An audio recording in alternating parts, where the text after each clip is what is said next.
What's up, everybody? We are doing it live. We are doing it live. By special request for one of our special guests tonight, man. This is going to be a great show. There's a lot of things going on tonight, man. You know, we got our boy 100 going against Alex. That's probably the most craziest thing ever.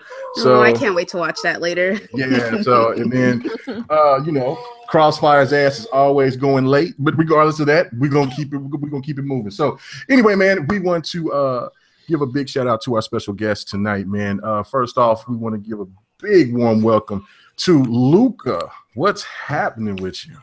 Hey, man, what's up? I just want to say thank you so much for having me on. I'm really excited to get into these topics tonight. Yes, indeed. Yes, indeed. And then we go to another special guest, man. I've been a big fan of this lady for a very long time, and I'm very happy to have her on. Miss K, what's happening with you, man? How's everybody doing? It's such a pleasure to be here among cool gamers, and we got some dope topics, so I'm glad to be here. It's an honor. Oh man, no, the honor is yours, and thank you for your service. You know what I'm saying? Thank you. Yeah, military, and then of course, thank you, Luca, for your service for playing Dark Souls, because I can't play that shit.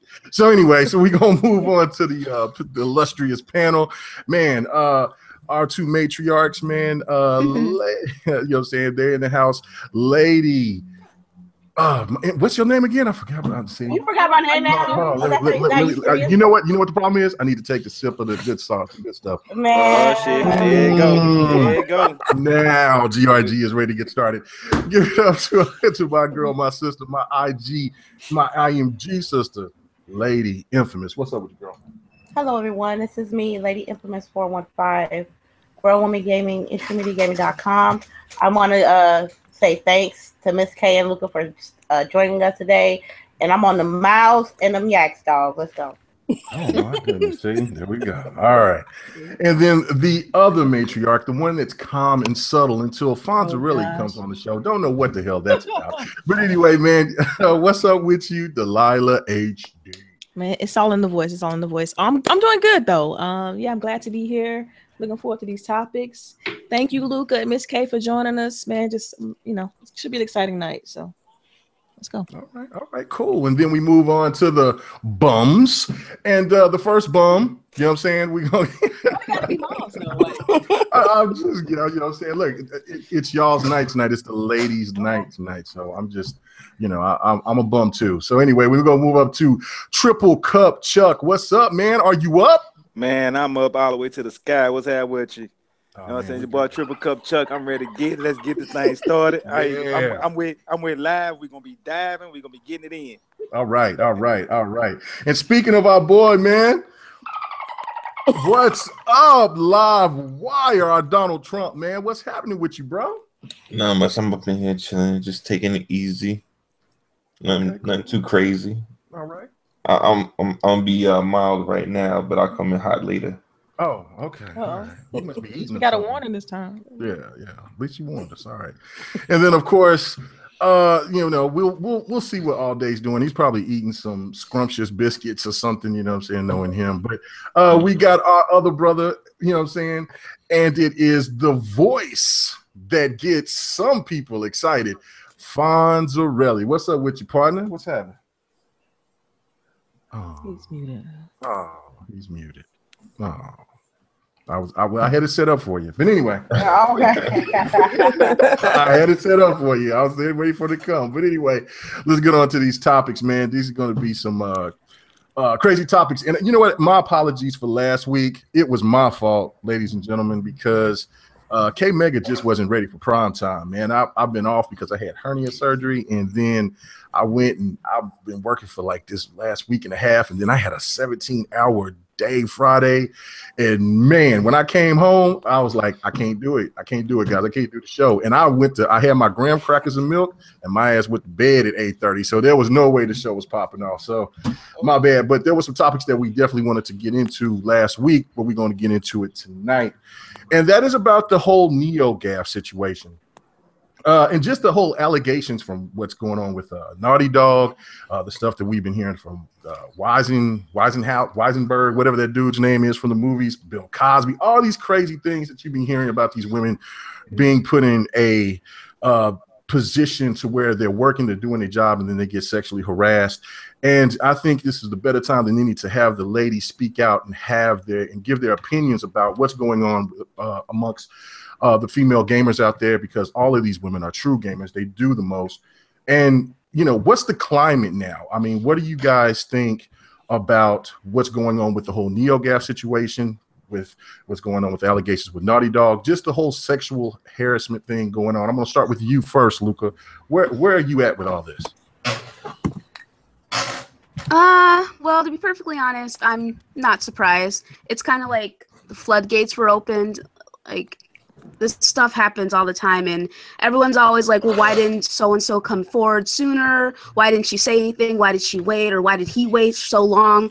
It's kind of like you come forward and no one believes you. Everyone dogs you for this stuff, especially if the person who harassed you or assaulted you has power. And power and money, they mean everything in this world. So not surprised. It just takes a couple people to speak up and step forward. I'm happy it's happening. I know a lot of people are saying, oh, well, so much of this, like, there's so many allegations, like, I'm just having a hard time believing this is true. But I'm like, no, I'm not. I believe all of this is true. I believe all of these women, and I believe all of these men. I believe that this happened to them and they just couldn't say anything, or they didn't say anything. And I understand those people who are aware of this stuff going on and just, they didn't do anything about it either, because it's kind of like when your job's on the line and it's about you being a good person and sticking your neck out for someone you don't know, or just keeping your mouth shut and keeping your job, most people will choose to keep their jobs, and I can't really fault them for that, because that's just human nature. And we can all go on and on and on about how we would do it differently, or if we were in the same situation and we knew this stuff was happening, we would do it differently. But that's not true, because you don't actually know until you're in that situation. You know, it's hard to stand on your soapbox when you've never been put in that position, so you can't understand how those people are feeling about it. And honestly, I think that we should all be supportive, and we should all be understanding to the people who are coming out and letting us know about what happened to them. And we shouldn't just automatically demonize them and just critique them and say, well, why did you wait so long? Or this shouldn't have happened to you, especially to what happened to that Naughty Dog dude. Like, everyone, I've heard from a couple people, a couple of my dudes are just like, well, I don't understand how a man could be harassed. Like, that doesn't make any sense. If I was in that situation, I would definitely know. I'm like, you don't actually know. You could say whatever you want. You can stick your chest out and puff yourself up and just say, hey, yeah, this wouldn't happen to me because I'm a man. And it's just like, you don't know, man. Like, it could happen to you. And it's like, even Terry Crews came out and he was like, yeah, I was sexually harassed, but I couldn't do anything. Because it's like, when it's certain positions, how's it going to look if a big black man beats the ass of a white dude? You know, it's not going to look good. It's not going to look good for him. It's just, these are facts, dude. Like, even if he were to come out and say, hey, this happened, no one would believe him. They would just see him as another Negro out of control. So, I don't know. The entire thing, it's kind of crazy. There's like a new allegation every day, and I'm just like, yeah, well, I'm not surprised.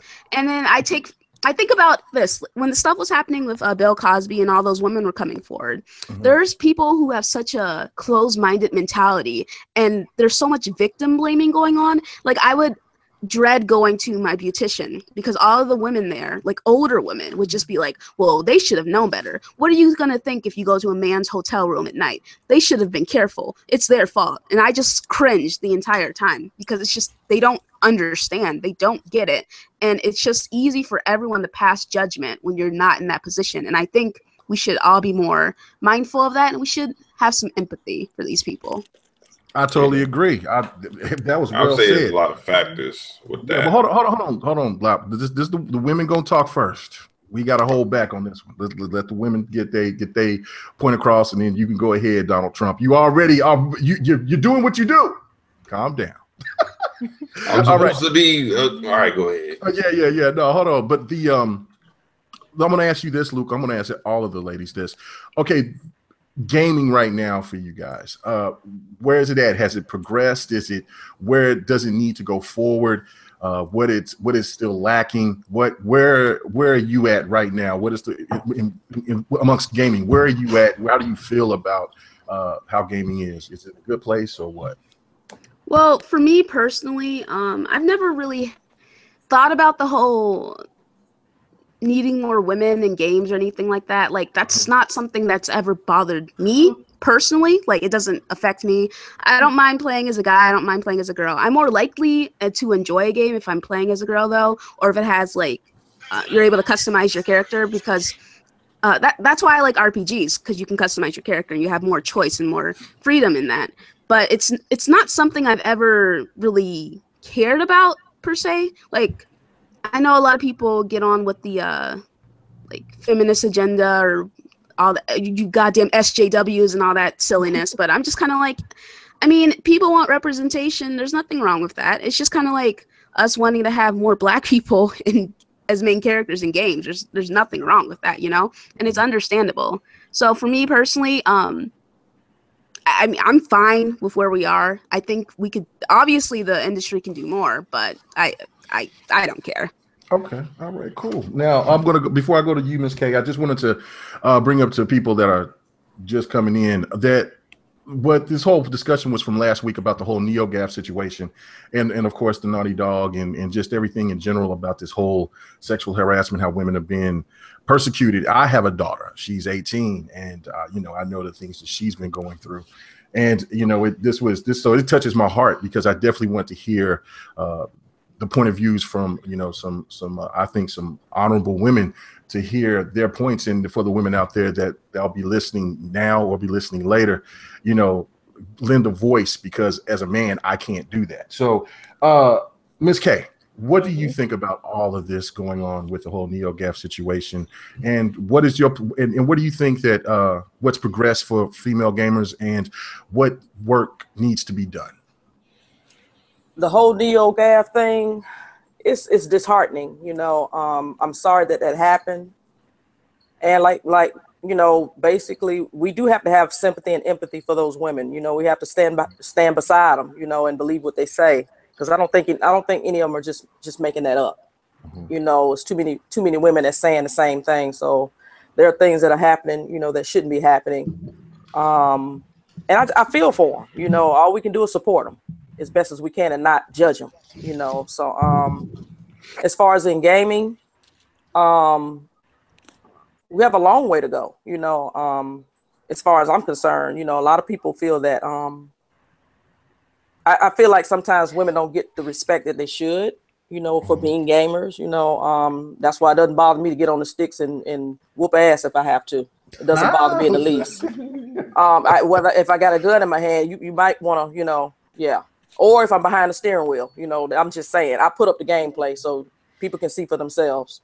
You know, I'm not just on, you know, just faking the funk. You know, this is something that we really love to do, and this is our hobby, you know, so we need to be respected more as far as pushing gaming forward.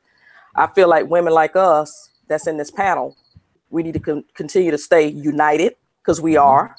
I don't care what platform anybody plays on. It doesn't matter to me. I don't care.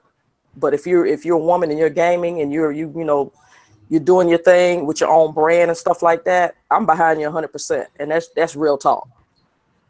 No doubt. That's you know, I mean, that's all that you really, I think as a gamer, that's all you really care. Now, of course, we all have our preferences. There's things that we like and all of that. But you know, and I have to say, as a man, I get caught up into the situation. I know all of us guys here on the panel can definitely relate. We'll look on Mixer, and then there'll be that blonde with the big boobs, and she's, oh, I'm so sorry, I just messed up, and then she's bouncing around. I'm like, oh yeah, and there's hunters and gatherers. We're like, yeah, but again, I think that's a bad representation of how true female gamers are. So, Lady Infamous, what is your thoughts about all of this? And again, you know, I'm gonna ask you the same question.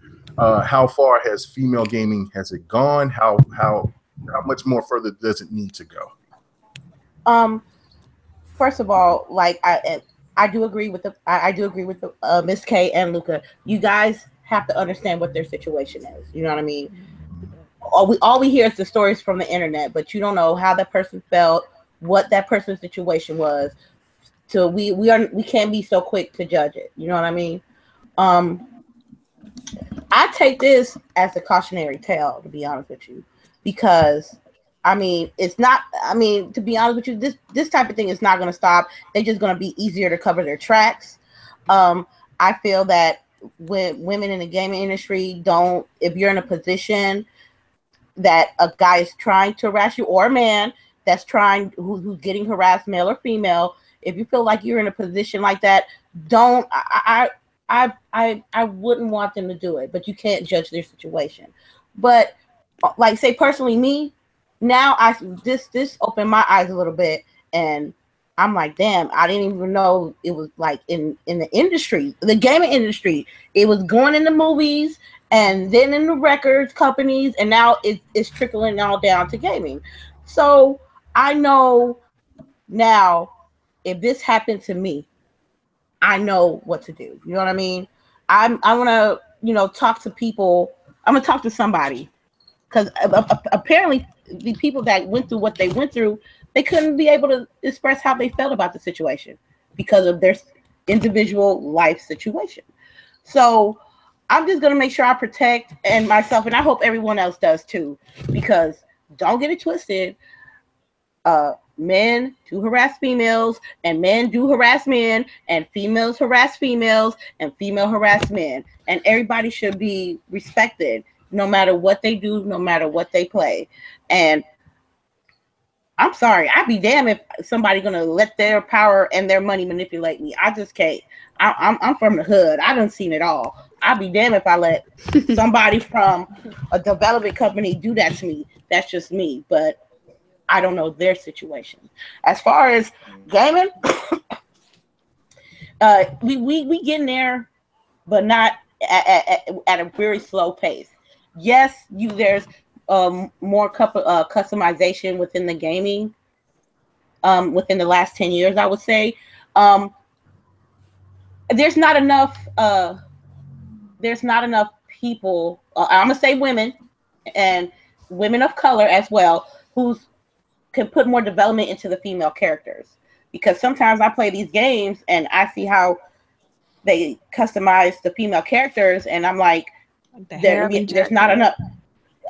I mean, I'm gonna be honest with you. It feels like the Caucasian customization is more vast and more diverse versus African American, Latino, and stuff of that nature. They need to do more of that, because I mean, everybody's gaming now.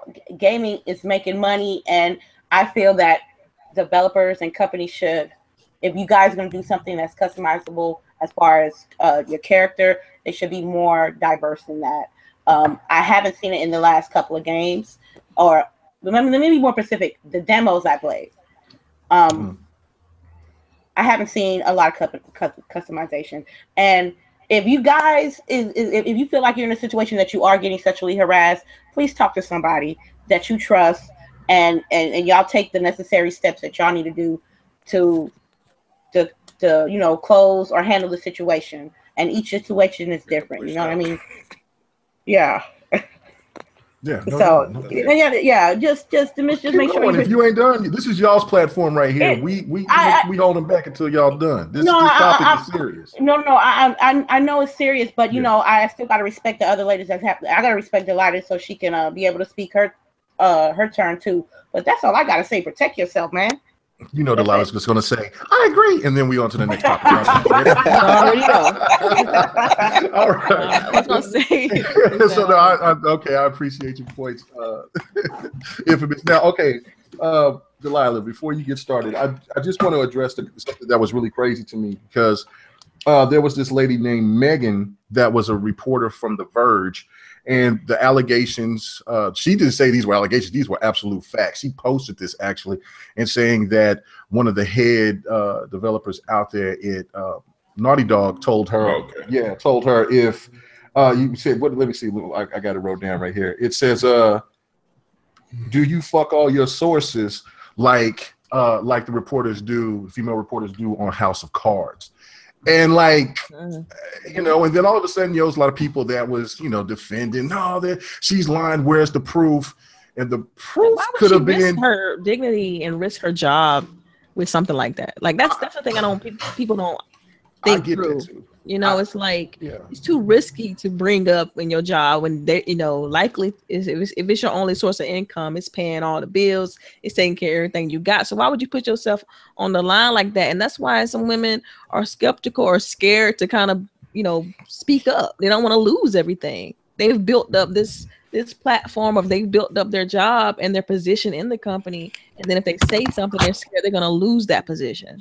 Right, so, and the thing I was going to say before you get started was that no, you're fine. The thing I was going to say was that I think the evidence was that there were a lot of people that left. You know what I'm saying? They just all of a sudden just left Naughty Dog, and I mean we're talking about one of the best companies right now to be a developer for. They just bounced. So anyway, Delilah. Give us your thoughts on this whole NeoGAF situation, the Naughty Dog, whatever, just anything in general. And where are we at? Well, not we, but females. Where are they at gaming wise? What has progressed and what has fallen back, and what needs to keep growing? Well, I think I can't see it any better than these ladies have said it already. So I mean, you're right to assume that I would say I agree, because I do agree. Right. I think as women in general, we have a long way to go. Especially minorities in the gaming industry. I mean, we still, let alone like anytime a black female is featured in a game, you know, it's like the game ain't gonna sell or something like that, or just the lack of support in general. I mean, Infamous already mentioned like the hair types and, you know, character options, and we're just completely underrepresented.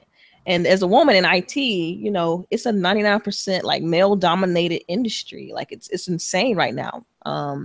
So I deal with this every day in a sense. You know, I feel like when I go to work, like I'm representing the culture sometimes because there's only one of me, if you know what I mean.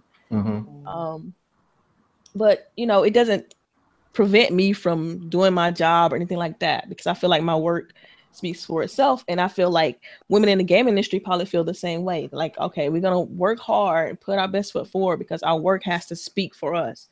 And I think we just got to be diligent. And I think more people of color and women in general have to start, you know, heading up their own companies and, you know, and being just a larger voice. And I think things will begin to change. But I mean, it's going to take time.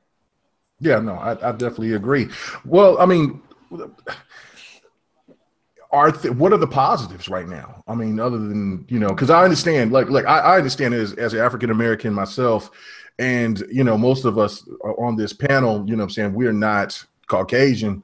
And it does seem a lot harder to break through or to get that notoriety and to get that solid footing to get the subs or the views, or to even just have people's concern, because it seems like a lot of people just don't get that we are just as capable as anybody else in gaming and talking about gaming. I mean, I'm sorry. I was gonna say I heard someone just to kind of give you an example. Like one person was like, you know, all that's perceived. You know, you guys can be just as successful as, you know, most people in IT or let's say in gaming in general. Just use it as a basic example. And I was like, well, as a prime example, just let me explain it to you this way. We do the same job, right? I got 2 degrees, you have none, but you probably make more money than I do. And so, I mean, he can do nothing but laugh because he knew that my example was right. I mean, it is what it is. Yeah. Yeah, that's crazy. That is crazy. So now, okay, we'll move on to the fellas. Fonzarelli, your thoughts on all of this and what the ladies were saying on the panel. You know, what they were saying, I have to applaud them. Awesome. These ladies are amazing. Like, honestly, what you guys said is everything I could have said and probably more. I think as women, they probably, you know, this touches them. This affects them in different ways than it does me or you or anybody other men here on the panel. So to listen to them and hear their thoughts on this subject is really, really a good thing for everybody. I think what they said was very well said. And there's not much more to go on. I mean, I can't really comment much more other than to say that this stuff you know, it needs to stop, like, you know, as far as the sexual harassment and all that sort of thing. And they're right. We do need more diversity and stuff within gaming. I see the charge in there. I see that there are more diverse characters and stuff in games, but I think that more is warranted, and we are seeing that it'll be on the rise, and it's a good thing for everybody. I think when kids of all different types of cultures and everything, they play games, if they can relate to a character in a game, it's better for them. It's always a nice thing to do for every kid or every adult that likes gaming. You know, it's good to relate. So it's awesome. Yeah, it is. Oh, and Kmage, I want my $10. Oh, hey, look. Yeah, Man. give me monies. You know what I can do with $10? I know what you can do with $10. Yeah. Once I can buy with $10. Okay, all right. I mean, I think, you know what I'm saying. I'm just talking with you, man. Wow, God, man. Hey, stop sending this money. Anyway, we would be attacking the brother, man. Anyway, so I do want to say before I stop is that all this stuff we're hearing about within the gaming industry, within the Hollywood, all these big industries, we hear about the sexual harassment stuff, and it's surprising some people that it is in games, it's in different industries. So I have to tell you though that this is also happening in private homes. This is happening everywhere, and people just be aware. And if you have friends or anything that may confide in you in something, or you suspect something, try to help them out. Yeah, no doubt about that. All right, LiveWire. What was you going to say, and what's your thoughts on all of this as well?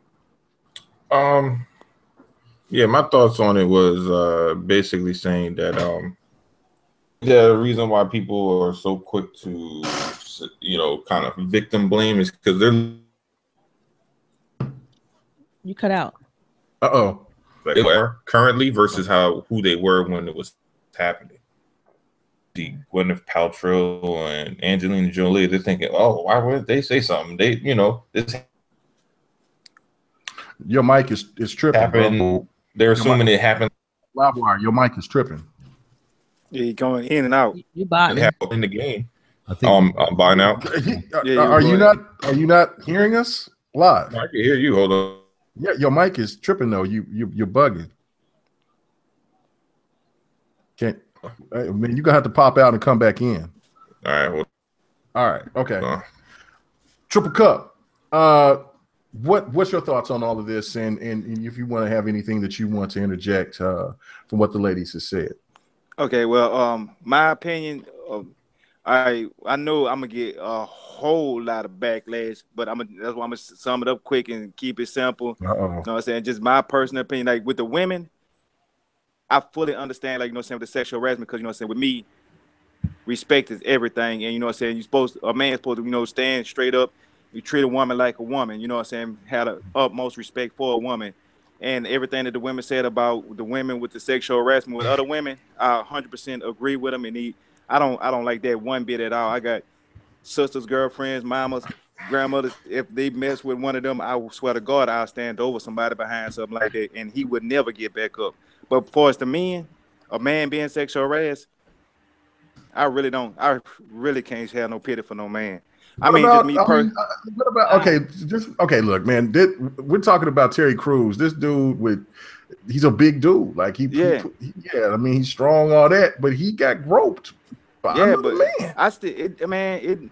If you a man, you gonna be a man. And I don't care how it could be. They say, oh, you got a job, or regardless, man. If you a man, can't no other man treat you like a woman unless you weak. If you weak, he was looking for work. Man, if a man grab you, I don't care about no work, man. It ain't no way possible. I don't care if it's, I don't care who it is. The guy was for the like it's because of the mindset like this that men are too afraid to come forward with this shit. But it's look, it's toxic masculinity. You're over here just saying, well, if you're a man, this shouldn't happen. What about the men in prison who get raped? You really think that they wouldn't? Look, I was in jail. I'm just saying, did nothing ever happen? You a man, you a man. My God. Okay, I'm saying if you're a man, you're a man. There's a difference. If you're a man, now if you go up to another man and a man try to, if you gonna tell, look, show him that, look, don't play with me like that. A man ain't gonna play with another man like that. Now, if he still do, you get yourself out of a situation. Ain't no job. You could have caught Terry Crews off guard. You don't know what happened. You went there. I mean, you don't know what happened. It's not like he was. Like this wasn't a relationship. This wasn't a relationship. It just happened. He didn't walk up to him and says, "I'm going to touch your testicles now, sir." At the end of the day, this happens to men as well, and the reason why there's less cases of less men coming forward is because everyone's always like, "Well, you're a man. This shouldn't happen to you because you're a man. You're a man. You're a man." Like you don't. These situations, they happen, and sometimes it's like they can't do anything about it. Like everyone's situation is different, and it's because of stuff like this. Because people saying, "Well, if you're a man, this shouldn't happen to you." No one wants to ever come forward. I'm saying it shouldn't happen to you. I'm saying if you're a man, your obligation is to do two things. Is you supposed to stand tall, treat a woman like a woman, stand and be a man, and don't go over there messing with no woman. In no job situation, like I would never disrespect another woman. I'm 100% all about respect. I'm gonna respect everybody to the fullest. I get what you're saying, man. I get it because you know what it is. It'll be like this: like a dude, like say you an actor, right? You up and coming, right? Right. And you going for a thing, and the dude he grope you real quick. You be like, oh, what the fuck? And then instead of just being like trying to survey the situation, you just crack his jaw, you break his shit, right? You break his shit, but now you're done. You ain't acting no more. It's over. Man, just go up there and grope you? I get on the back of a garbage. I'm just saying, no, it's over though. It's over. You're done. Because now the guy that you popped knew somebody else, so now you blackball from every. And that happened that the guy was gay. So now you're all not only blacklisted. They say it's a hate crime. Yeah. Wow. And because you're small time. Nobody really knows you. It's his word versus yours, and he a bigger name. That's true. He's got money and power. So yeah, because he has money and power. So therefore, you're saying, well, nah, I'm a man. And I don't get me wrong. I understand what you're saying, but I can see how people just fold to it because it's just like Terry Crews, right? It's not like he went back to the dude and kept on was like, all right, come and grab my balls again today. Like, no. But what the situation will be is like, he just won't say nothing. He won't say nothing about that situation. He probably told dude, nah. Stop. Yeah, move around. Stop. It's not really against. You act like he was just holding him. Like no, like but just him grazing him or whatever. That's still sexual harassment. It don't have to be like. I think people like, he brought me flowers for like 3 months, and then like. Yeah. I think it's to say too, if it's not something that happened to you often. I know as a woman, like some guys say things to you or touch. Like if I go out, I've been out to a few clubs and like they touch you on the butt or they graze up on you. If it happened to you like that as a woman, like and you're used to that harassment, it's like you kind of take it back and you understand the situation a little bit more deeper. But since you being trying to be a macho man about it, you can't imagine it happening to a dude, a straight male. Then I think you need to like revisit that. I kind of think when you say something like, it shouldn't happen to a man because a man is strong and everything, it kind of belittles a woman in a way, because I think women are just as strong in these situations. They can say stuff as well, but the situation plays out the same. It's money and power. It's a guy who holds a job over you. There's so much going on here in this situation where it can affect a man or a woman. Yeah, right. Yeah, I think it's worse for a man in that situation because you're not expected to say anything. But you also got to understand this situation as well. Like, there's somebody in the chat, Chris Hughes. He was just saying men get raped too. You guys is wrong. I guess he was basically talking to Chuck, and he says, I used to run a counseling support group for young men. It's all about psychological power. And there are a lot of people that just don't have that sterner stuff. There's people that can talk you out, just like a guy can talk a woman out of her drawers. A guy can talk a guy out of his drawers. It's just you just never know how that situation is going to be like. I know that sounds crazy, but again, we have to look at this: is that there are people out there that's victimized that are men, and look, you got to beat me damn near to death to take me down like that. But regardless, there are people out there that aren't like that, and they shouldn't be scrutinized because they don't have that type of fire. So all day, we're glad that you're here, brother. I know that you didn't hear what the ladies had to say. It was very impactful, but of course, right. He was eating, biscuits and gravy. But But man, give us your thoughts on this whole NeoGAF situation, and just NeoGAF, not at all. Just everything about just women gamers, and what do you think that is gone good for them, and what needs to get better for them? But I mean, I don't know. I mean, this is office politics. This shit happens all the time. You know what I mean? But at the same time, it's a nice wave going on right now about sexual harassment, right? Right. So, well, I mean, it could, like, in this case, it's positive. A lot of people feel more empowered. Other people come out, they might feel motivated to come out too and be like, hey, you know what, this happened to me too. So, I mean, you're seeing it everywhere now. All these major companies, you didn't think the shit was going on, now it's coming, you know, whatever we do in the dark comes to light, right? So, I mean, I just think they need to just really start investing, like in certain companies that have a lot of benefits, start investing some maybe on-site counselors or something. Right. You know what I mean? Or so some more people in HR that can get a little bit more personal. You know, maybe do some coaching. I know a lot of jobs. That doesn't work, though. It's a start. It's a start. I mean, I don't know, man. This shit crazy, bro. Like, if you're not strong enough and you know you need help, you need to speak up. You need to speak up. Like, man. Hey, man, you know, what's the name? Touched me on the ass yesterday. Who? Oh. Yeah,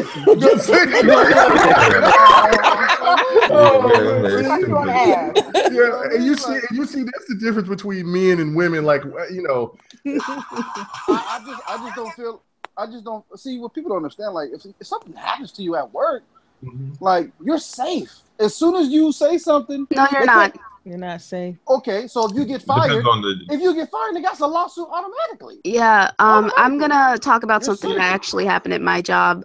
This girl went to HR and she told them that her boss, he sexually harassed her and then he assaulted her. And their first question to her was, "Oh, did you guys have some sort of relationship?" And then she left. So, I mean, you're not safe at work. People, you know, she's gonna be rich now, right? If she pursues it, she's gonna be rich. You know that, right? Yeah, it doesn't work like that, though. No, it doesn't work like that. Because you can be blackballed. It's her word versus his, and no one was there to see it. There's also a lot of, like I said, there's a lot of clause as well. I was just listening to this. This what made this again. This is last week is what inspired me because of the stuff, especially talking about it towards gaming. But I was also listening to it, you know, as I'm listening to my Rachel Maddow, and to other shows. And what inspired me to do this was the fact that there were so many women that brought up these stories that was Luca was bringing up, and there was clauses where the people, there were guys, you know, just people in general saying, well, why you just didn't go out and just say something? Well, if they have gag laws, if they have something, if they come and they open their mouth and say something, they could get booted or get scrutinized to the point to where if they left and try to sue and try to go for another position at another job, they would get blackballed because you know that guy in Hollywood, Harvey Weinstein. Yeah, Weinstein. He had it in his contract that he could harass people and just pay a fine for it. Wow. Oh, hell no. Contract. That's knowledge. Yeah. That's why the guy's not in jail. Yeah, that's it. I mean, and it's his word against theirs. And plus, power goes a long way. You know, there's people that wants jobs. They have these positions, and you know, and it is scary for females just all around the board, because if you think about it, if they want a job and they're getting paid well, and if the guy decides that they want to pursue them, and that's their boss, how will they combat that? Well, yeah, they could say all up and down, it's this, it's that, it's this, it's that. But you know, who's going to believe them? Who's going to go stand with her when they want to keep their job too? And you know what I'm saying? And then on top of that, like, this guy has more money than that lady does to go against somebody legally. And how many lawyers is going to go ahead and take a case when there have been women that have lied and made some lawyers that may want to go help somebody with, you know what I'm saying? And if they don't have enough evidence, to pursue, then they're screwed. So you know what I'm saying? It's a bad situation up and down. And within gaming as well, I look and see some of these female gamers on Mixer and on Twitch. And you know, they're dressed, you know what I'm saying, just in regular women garments. They're not doing, like I was saying, like the one blonde I was watching at one time. It was, and it was not that. And she was just gaming, and then somebody's like, yeah, show them tits. Like, come on, bro. Can we just watch this girl show her craft? You know what I'm saying? I can definitely attest to that. Yeah, I know. Really? But I can definitely attest to that. I get like comments like that all the time where people are just like, oh, Luca, I want to rape you, or blah, blah, blah, like that kind of stuff. And I'm just like, okay, whatever. Like, I'm desensitized to this at this point, but it's like something that I have to deal with every single day because I'm a woman who has a platform, you know? But you sound like a man dealing with sexual identity issues. First of all, he needs to get his dick sucked by someone else so he can, you know, just like get his shit together. Bring it back. We lost Luca for a second. GRG after dark. Anyway, does anybody else want to address this before we move on to the next topic? You know what I'm saying? Before we go into the R-rated version. I was saying, anybody else got anything to say? All right, cool. Yeah, good. Go ahead. No, I was just saying, the main thing is, man, it's easier said than done. I would just say, like, sometimes the situation, it looks like it's an easy solution to, you know, oh, you just say something, but I say just have a little bit more sympathy, because you never know. You never know until that you're actually in those shoes. Because I mean, listen, there's a contract on the table. Telling you, you talk about people getting millions. Okay, so check it. So if I was a game developer and you was working for my company and I wanted to grab your balls and you won't get paid, let her finish.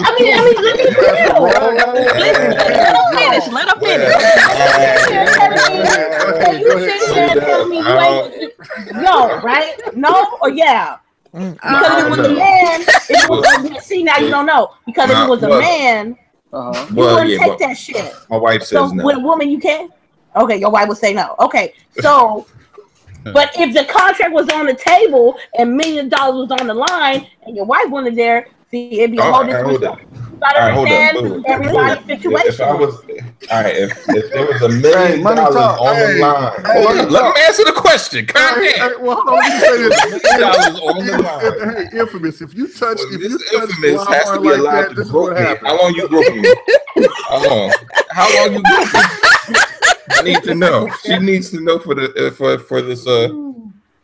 It don't matter. It could be. It don't matter if you want this contract and you want this cash. I get to grope you as long as I want to. Wait, okay, so what you come night, boy?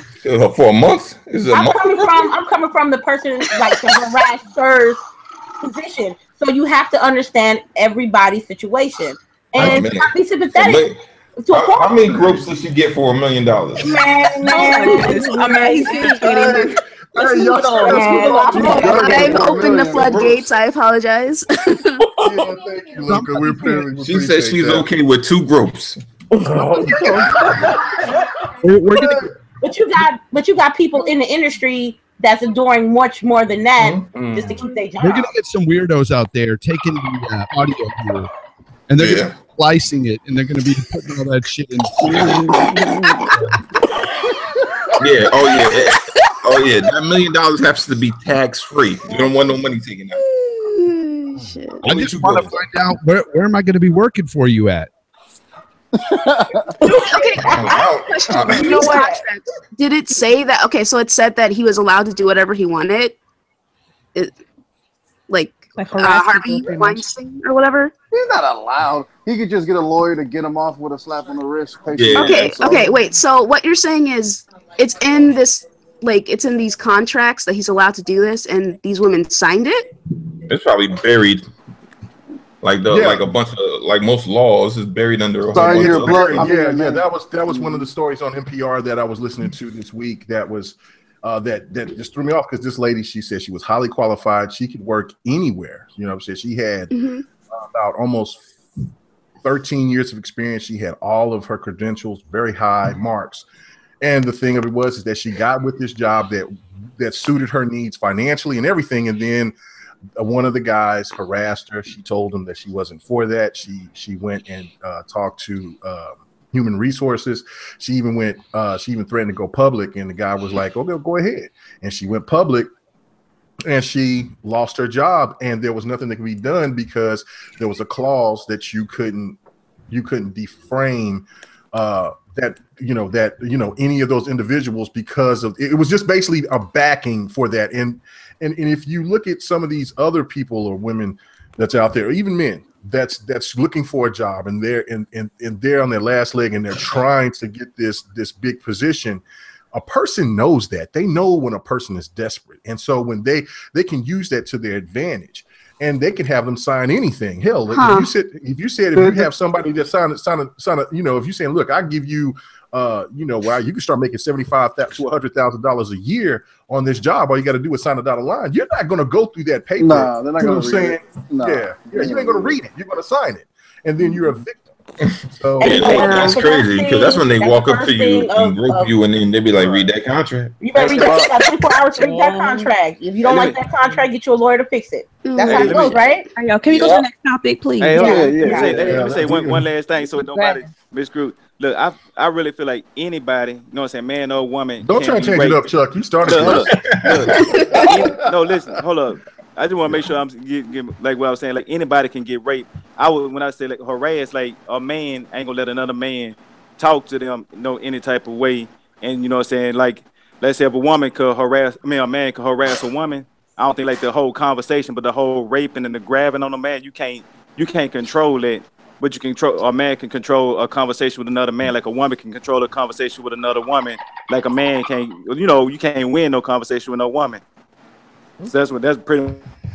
All right. Okay. Yeah, okay. Let me ask you an important question though. This ain't even off topic. Like, hey, what time did you start this podcast, bro? 8 o'clock. 8 o'clock. It was on time. It was on time. Oh, this on time. So you spent almost an hour on this topic, bro. Well, this was a very important topic. This is a very important topic, and you know what I'm saying. And I want the ladies to have the floor. And then here comes Chuck saying some wild stuff and live and talk about groping and everything. Shit went left. I stayed in line and what the conversation was. I swear to God, I looked inside that fucking group chat and I looked at those topics and I was like, I scrolled back and forth 6 times to make sure. We're gonna keep it moving. I'm gonna skip. I'm gonna go back to the second one, but I'm want to go to the third one. But hey, can we all just give a little condolences to something right here? Can we all just be silent for a minute? And let me just play this for the Kinect.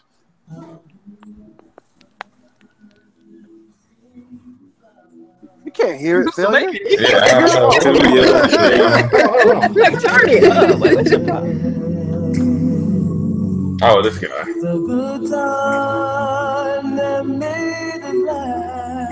You only got 15 seconds, sir. No, I gotta hurry up, cut this shit off. Cut off. All right, let's go. Who cares about the Kinect? That's the question. I'm with Fonz. Okay, all right. Okay. Yo, I got a Kinect. What's up? I got one too. I don't care about the Kinect. Okay. Oh, for gaming, nah. We already know how you feel about Fonz. So, well, no, I'm going to go to Miss K first. Miss K, now you heard about the insane news. Well, it's not so much insane. You heard about the news about the Kinect being discontinued. It's finito. It's kitens. It's been sent to the pit of misery. Diddly. So what is your thoughts about this? Are you happy? Are you glad? Are you sad? Or, you know what I'm saying? What was your favorite Kinect game? I didn't really play any Kinect games. That's the thing. Nice. But I'm gonna tell you something. I like my Kinect because I'm lazy as hell. I want to walk in and say Xbox Cortana Xbox on. Mm-hmm. I still got mine. I use it for that because I don't want to put my hands on my console. That's just me. So no Kinect, no Kinect games, none. Nah, no Kinect games. I ain't trying none. I was like, okay. No, so that's a. All right. All right. So, Luca, we kind of already heard what you thought about it, but what is your thoughts about the Kinect? And are you happy, sad, indifferent? And if you did play any Kinect games, what was your favorite? Listen, sir, I absolutely do not care about the Kinect. Okay, we're done with you now. I mean, listen. My first Xbox was the S, so I didn't have a Kinect. I didn't buy an Xbox day one. I saw the disaster of the Xbox launch, so it's just kind of like, you know. You never had a chance to play fam, I'm good. I mean, my brother had one, but I took one look at that. And I was like, nah, I'm good. Like, I'm good. Okay. All right. Okay. So you wouldn't give the Kinect if Kinect was like $10 and you see it at a swap meet and well, I don't even know if they got swap meets where you at, Luca. I have no idea. But if you did and you seen the Kinect for $10, you wouldn't grab that peripheral and hook it up to your ass because you can't. Sir, do you know how much food I could buy with $10? Absolutely not. Like, I'm not wasting my money on that. That's cold-blooded, man. And not to mention all the food at the swap meet, bro. Swap meet, yeah, that's some good shit. Anyway, all right. So, Infamous, what? Okay. Look, I ain't play none of the Kinect games, but I do like my. What? So you are. Wait a minute! Oh, man, come on now. No. Check me out. My ex-boyfriend knew I was streaming, so he said, I want to help you get your stream better. Here's this Kinect. He bought me a Kinect to help me so I can have a cam, so when I can be able to stream my Xbox videos and all the other things that can come with it other than playing the games. So, one, I think it's very useful if you don't have a webcam, but you still want to stream your videos, your Xbox videos. I'm not really down with Cortana because she be eardropping a lot, and I might be talking to somebody in the chat, and then Cortana want to pop and say, "Would you like me to roll that blunt?" I wish. Wow. Oh no. But if he didn't get me the Kinect, I probably wouldn't have got it in the first place. Okay, all right, Delilah HD. I know, you know what, my gaming buddy, my pal, my ace boom coon. What are you sad about the Kinect being gone or discontinued? And what was your favorite Kinect game? Oh gosh, favorite Kinect game. Wait, I'm thinking, dude. I think the button is ready. Okay, wait. So hold your horse. I'm thinking. See, it's bad when I gotta think, so you already know what it is. But anyway, I would say it had to be Kinect Adventures. I remember playing that. That was pretty dope. I liked it.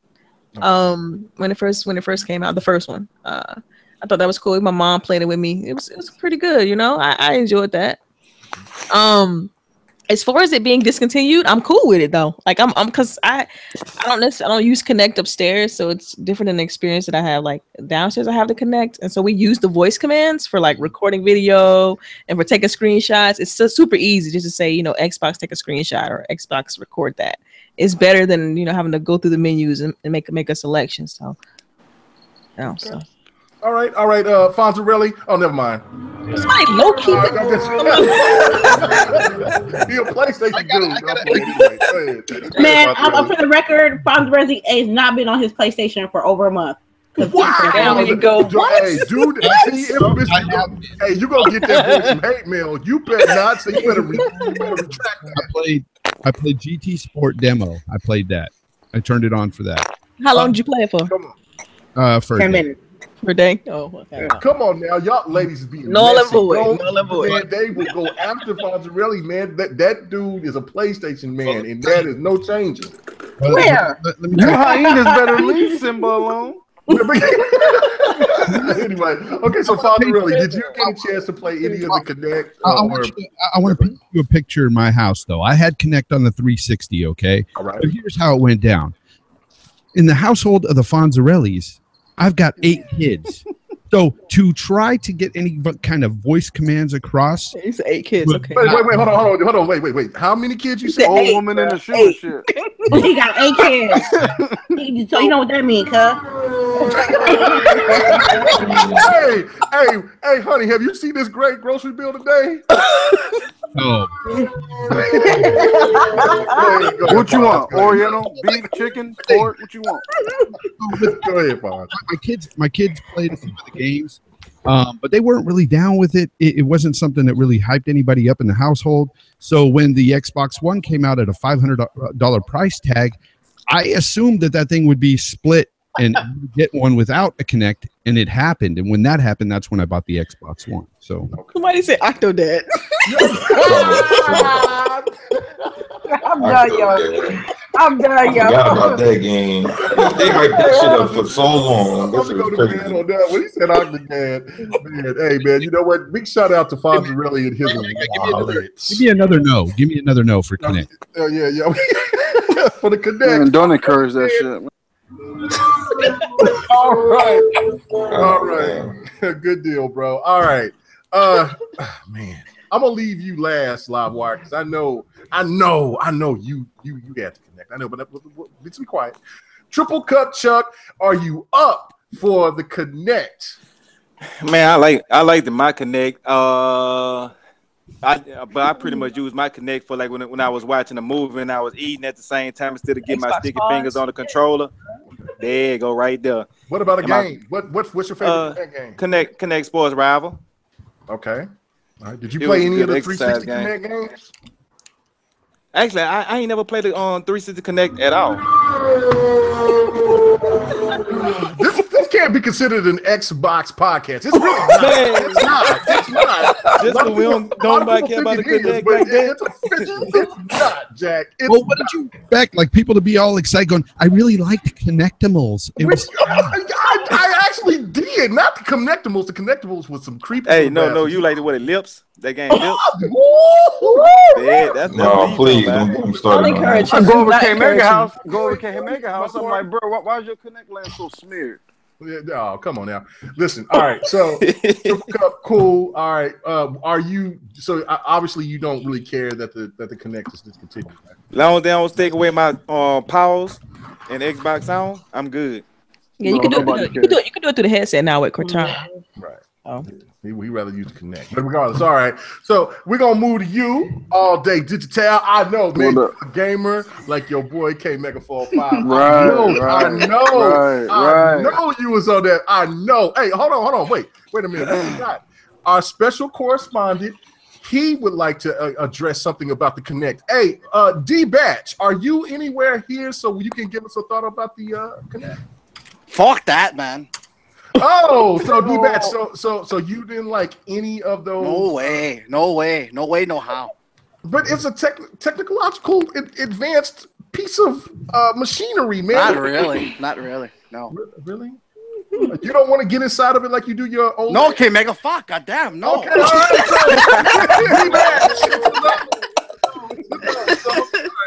Thank you, D-Batch. All right, all day. What up, man? I mean, I got on it kind of late, you know what I mean? I just want to see what it was about. So I think the best game I played for it was Kinect Sports. Mm-hmm. But I remember a game that came out called Rise of Nightmares, I think it was. And me and the homie was excited. Was like, yeah, we're going to stay up. We're going to play this. Whoop. And we went to Blockbuster, got the game. And I think. Did you say Blockbuster? Maybe. Yeah, this is like 2011. Oh, shit. So we it's the last wave. So we played for about 5 minutes, and I swear to God, that's probably one of the worst games I ever played in my fucking life. Like this game, I mean, we thought it was supposed to be horror and all this shit, right? And hey, Jackson, yeah, I'm over here. Oh my God, there's a shadow. Like it was really bad. Can you do that one more time? Because I don't think I heard. Man, you know I'm a one take Jake, man. Hey, but nah, hey. Really, so that game, I think it was developed by Sega, I think, or some other little weird company. But I played it for about 5 minutes, bro, and all you do, you literally walk in place and like turn left. It was just really bad.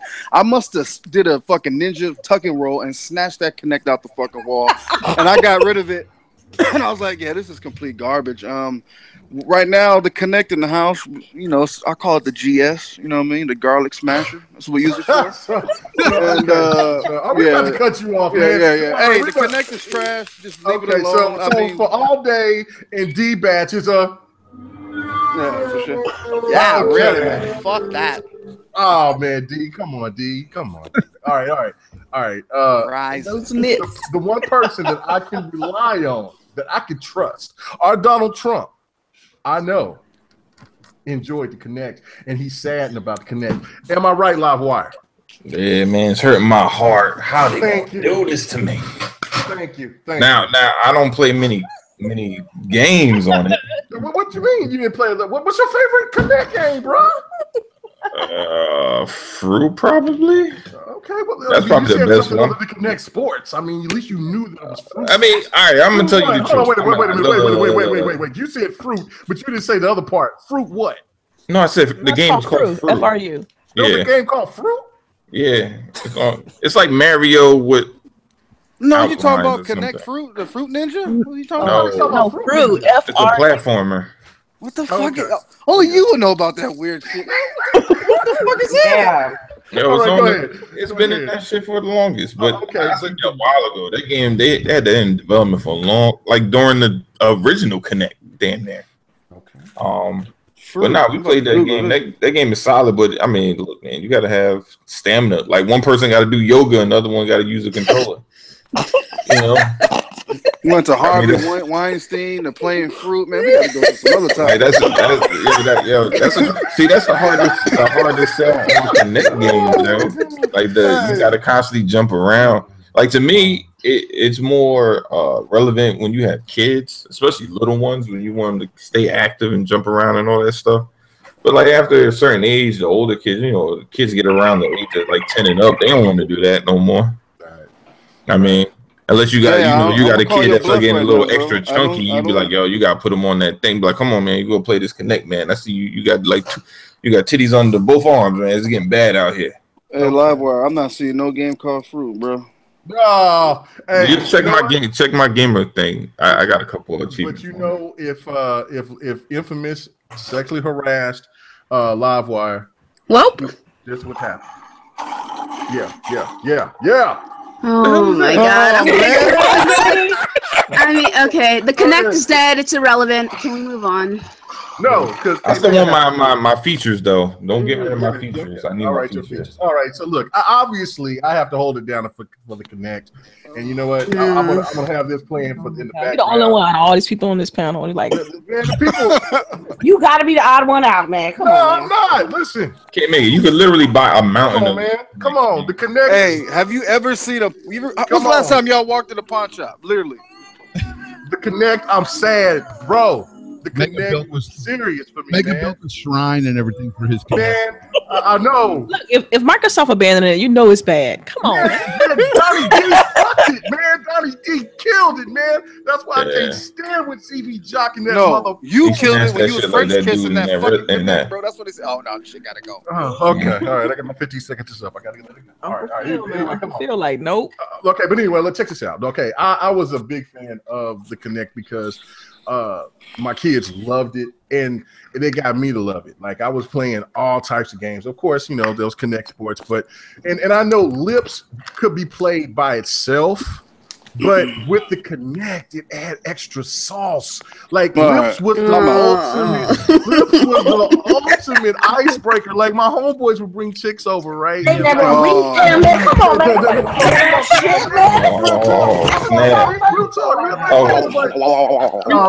they're like, hey man, you know what I'm saying? I want to come over to the house. Hey man, I want to kiss you, man.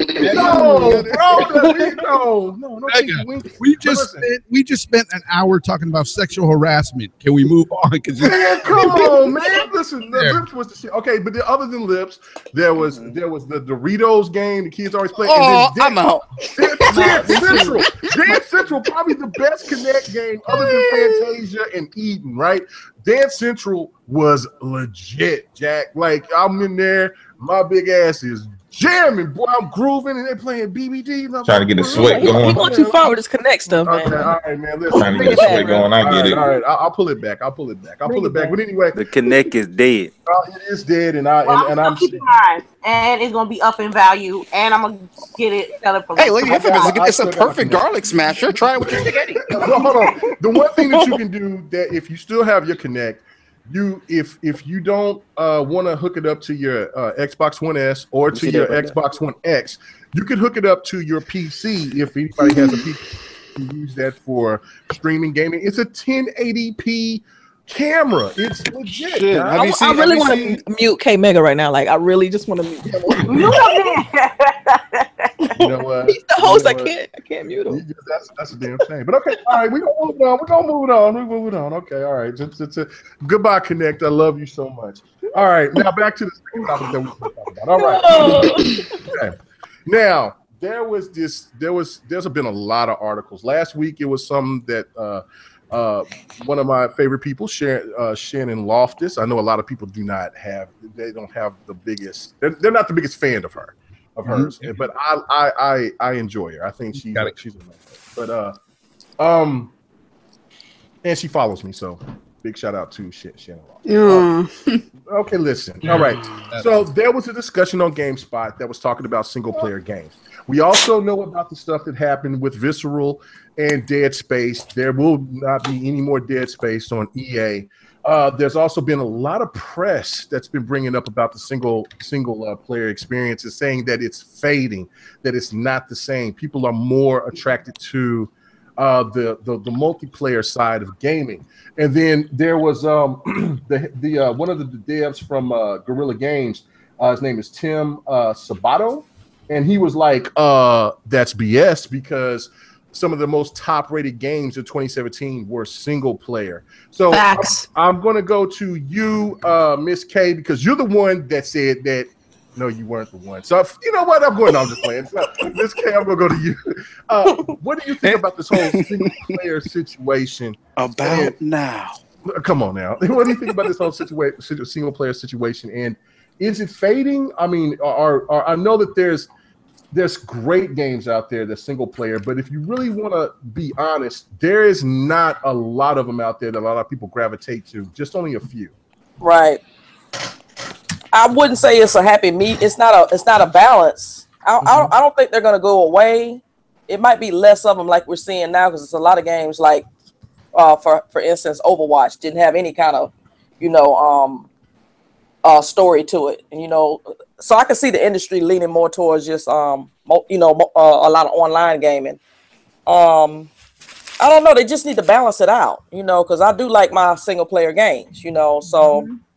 I can see it leaning more towards, being online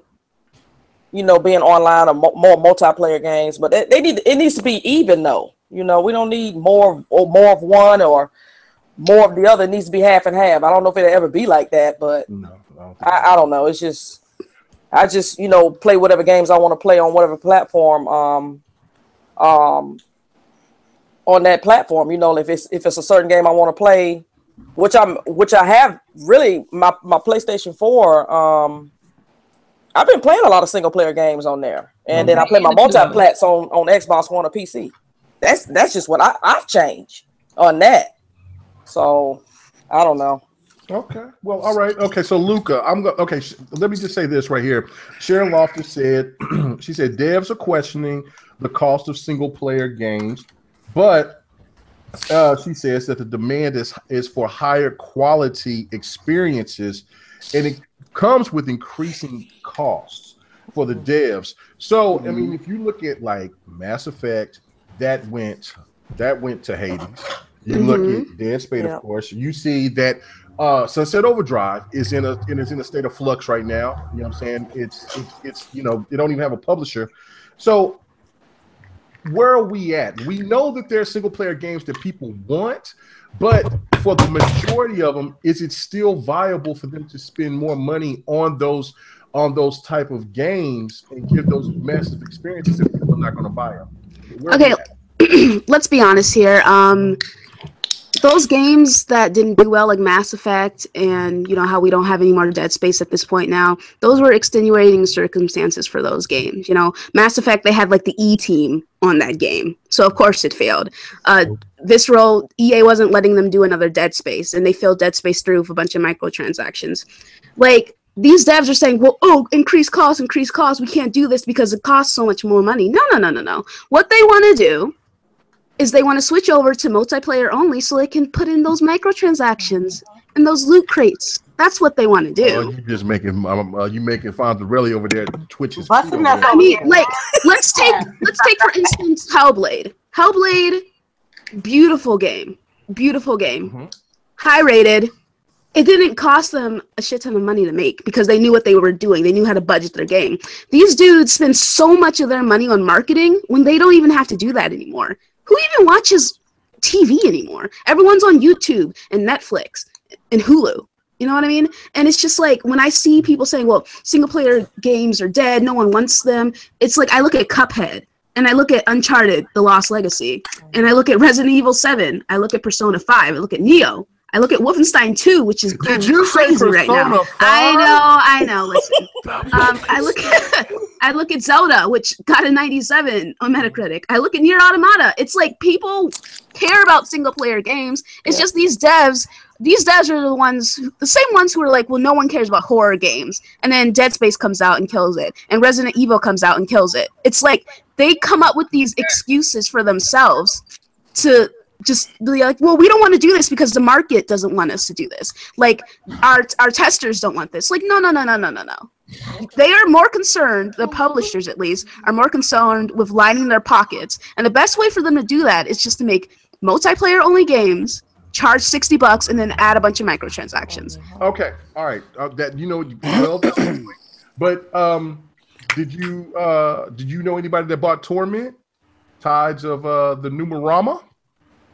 Okay, I don't even know what that is. Okay, all right. Well, let me keep going. What about Elix? Did you know anybody that got that? Oh yeah, I gotta look at that game. What about Styx? What about Styx was actually a good game though. Yeah, it doesn't matter if they. What about Agents of Are you Mayhem? pointing out a bunch? Are you pointing out a bunch of games that no one gives a shit about? Luca. Like, are you kidding me right now? Hey, but he's making the point. So player games that killed it this year. And you're gonna point out that? What about Battleborn? Battleborn was a multiplayer only game and it's dead, right? What about Lawbreakers? Lawbreakers was a multiplayer only game and was dead, right? So you can say that people don't care about multiplayer only games because those games are dead, right? I'm just saying, like, it was dead. I'm just saying that. So the same applies for multiplayer games as well. Yeah, but you know what the difference is? I've never even heard of those games before. The reason why one set of games is more popular than the other is one set is on PlayStation and then the other set is on everything. Let me hit that one time. Lord have mercy. I didn't hear Dealer get this type of work. I should have asked Dealer. I said, Dealer, I'm gonna have I should have asked Dealer first. I was thinking about Luca coming on the show. What would you say? You know Luca lead the pre-screen. No, I love you being on the show. Anyway, dude, I'm having a lot of fun, bro. I'm having a lot of fun. That's what it's all about on GRG, man. We have a lot of fun, man. It's kick back, take off your shoes. Well, unless you live wire with them rusty ass cones. You know what I'm saying? But anyway, go ahead. What you was gonna say? No, what I was saying is the difference between the games you talking about, Megan, and the multiplayer games is one. Those single player games, most of them that got a lot of buzz, they were only on PlayStation. The games that are both on PlayStation and Xbox, nobody gives a fuck about. Like the single player games, they don't care.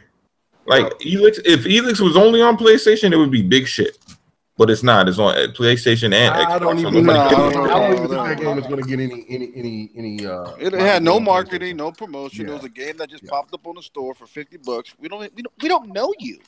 Yeah, but come on. Okay. You know some of these. What about Sniper 3? What about Sniper? Another thing was like if Styx was a decent game, right? I mean, not Sniper 4, but it wasn't nothing that we was getting wild. We all know, but they have a legacy. We know they're mediocre games, bro. Oh, okay. What about Prey? Because think about Warframe, bro. Warframe was touted as a big game until it came to the Xbox. Then nobody gave a fuck about Warframe no more. Okay. All right. Well, all right. Let me go ahead. Fonzarelli. I still care about it on PC though, but yeah, that's right. Okay. Oh yeah, but you know, you still here, Fonzarelli? Oh yes, I'm here. Okay, he's sounding like he's very relaxed. Look, I got to relax with the ladies. You know what I'm saying? The ladies but hey, Fonz, be cautious. You ain't gonna just jump down my throat like Luca did. You will not. I will not allow. Hey, like Triple Cup Chuck said. Hey, I'm a man. I'm a man. Man,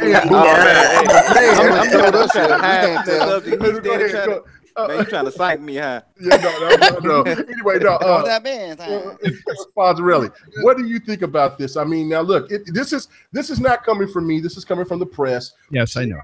Sharon Loftus, she said that there was still, single player games that people wanted.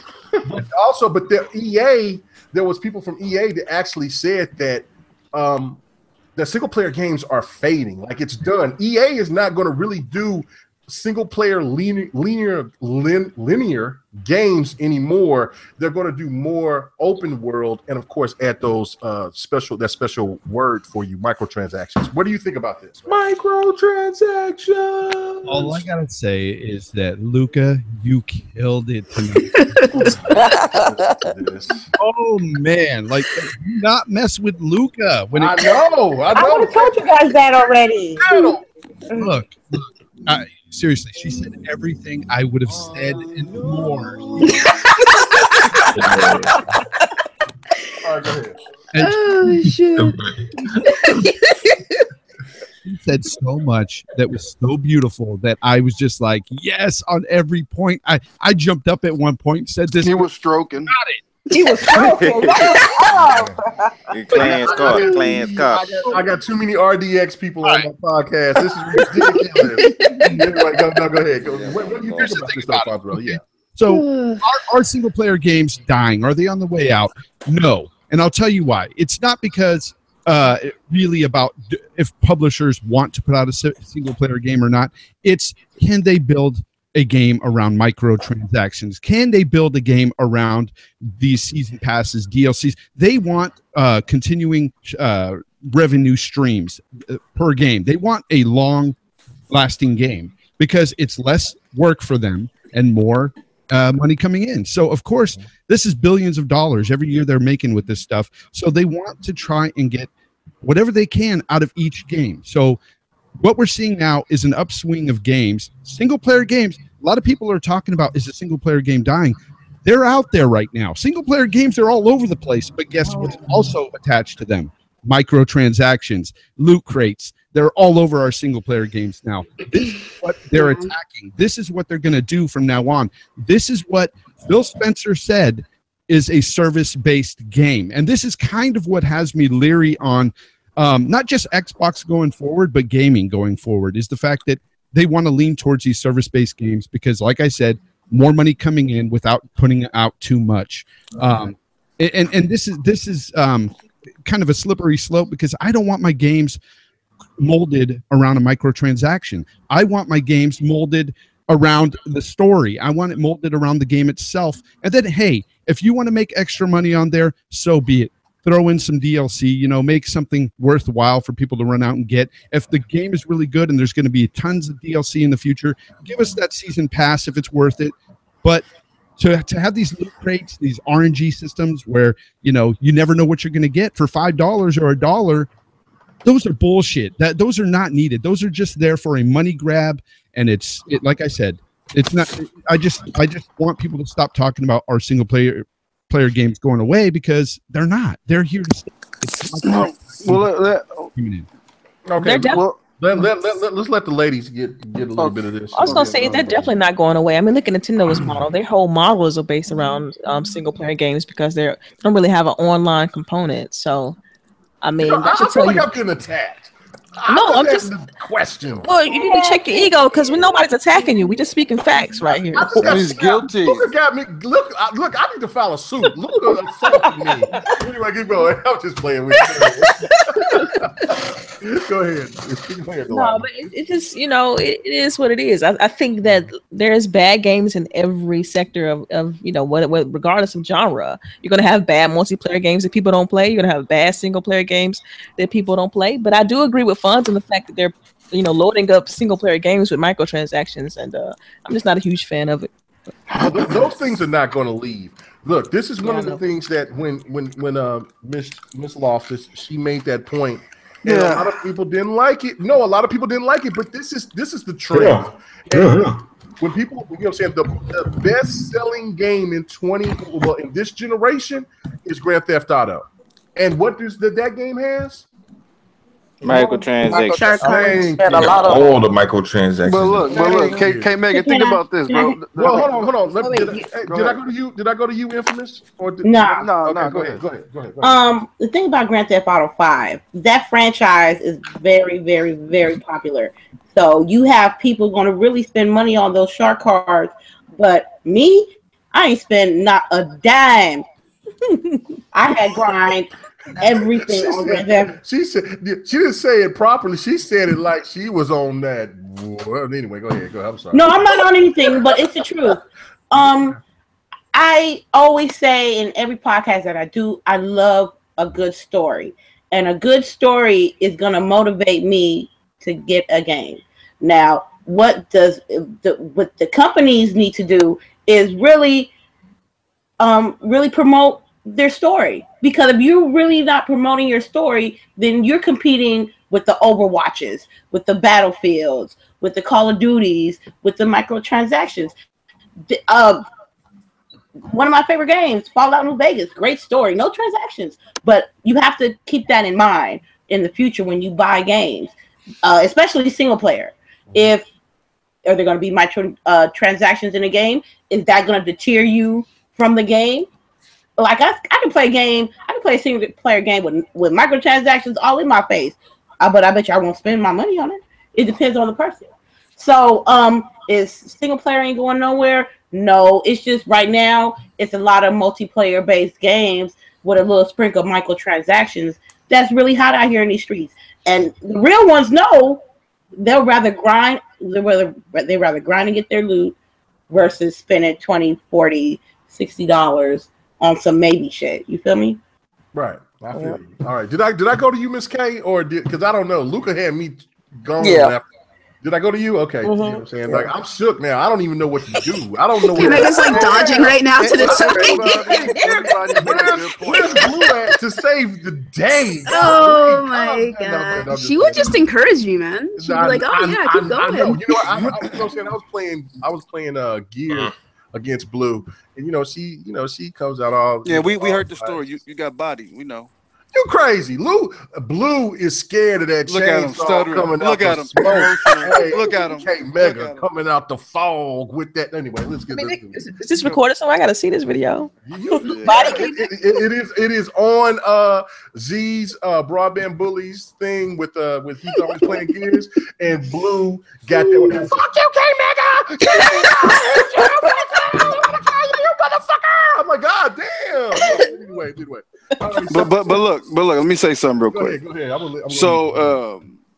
So everybody, you know what I mean, made good points. I'm not gonna sit here and rebuttal everything because everybody had good points and everything I wanted to say anyway.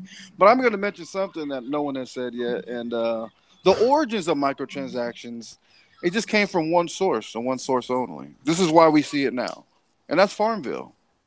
You know what I mean? Mobile games. Yeah. Do you guys remember how much Farmville Zynga made off that one game? Yeah. $500 to $700 million, bro. Off that one game. So the gaming industry, they took it by storm. So over the years, little by little, microtransactions got implemented in our games. So they see the mighty dollar. They want to keep people more invested in the ecosystem of that game without trading. And, blah, blah, blah. You guys know the same shit, but I feel like single player is still the heart of gaming. No matter how you look at it, that's what we know. That's what we love. You know what I mean? Multiplayer is a good add-on or good experience, but I think single player, they make better impact. Period. Yeah, servers get turned off all the time in regards to multiplayer. That is true. Before I go to you, Triple Cup, I'm going to have to just say this. You know what I'm saying? You know, before Blue comes and finds me and cuts my throat in the sleep. You know what I'm saying? Blue is a beast. Blue is a beast. The lovely Blue is a beast. And another beast that's in the comment section is Foxfire. It's Foxfire. Hey, Kmage, as the way he's talking, he's a sheep. You know what? He's a sheeple. When it comes to Lady Foxfire on Gears, I am a sheep. I am a man. She's a T-Rex. I'm a lamb. She was firing my ass up. Lady Foxfire is a killer. And you know what? I have to give her a big shout out to, I'm saying, so many lovely ladies out there, lady gamers out there. You know what I'm saying? She-Wolf is a beast in the first Titanfall. I have not played her in the second Titanfall. I have no idea if she played that or not, but she was lighting my ass up in that. And then, of course, I have not got the chance to play with the lovely Mamacita. But if I do, I will definitely get a chance. I got to say that love for my lady. It's okay. You can have a crush on somebody you can't have. That's fine. What are you talking about? Exposed one. How would I say? I just said I haven't got a chance. I can't wait to game with. I like to game with other people. You know what I'm saying? So anyway, let me get the hell out of here before these women beat me up. Hey man, Triple Cup. You gotta be careful. Save me. Like you do. Man, how much say you gonna throw me in a fire and take your place? Hey man, is single player games done? Are they really fading? I know they're not done, but they are fading, but I don't really see it because of the microtransactions.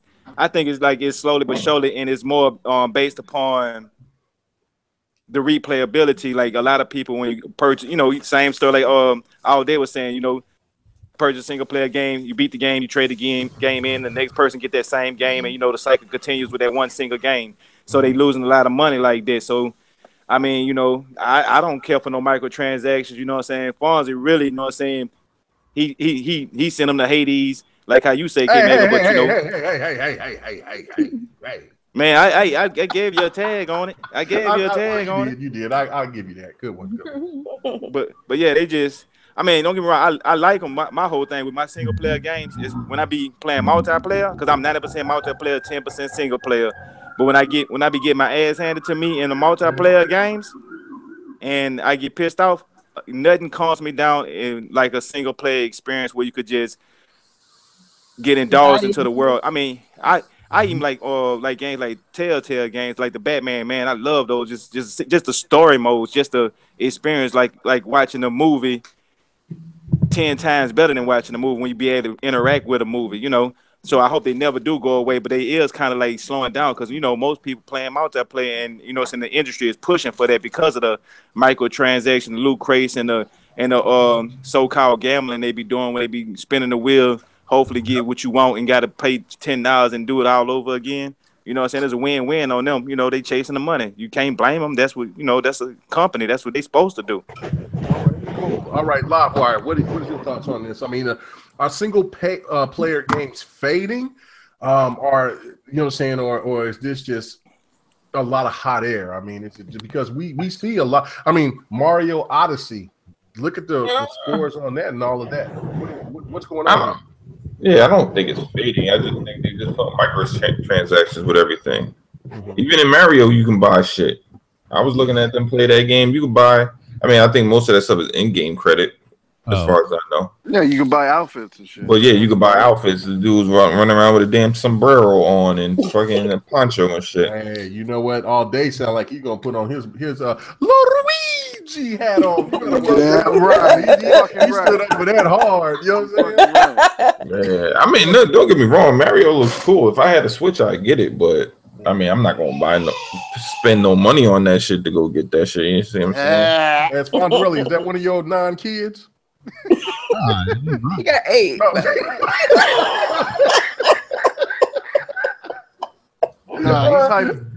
a game. He got a game. Okay. LiveWire said he want that Super Lucky's tail. Think of, you know what? Here's wait a second. What's the age I'm range? all about that shit. Yeah. The age ranges 3 to 25. He gets it in. that work.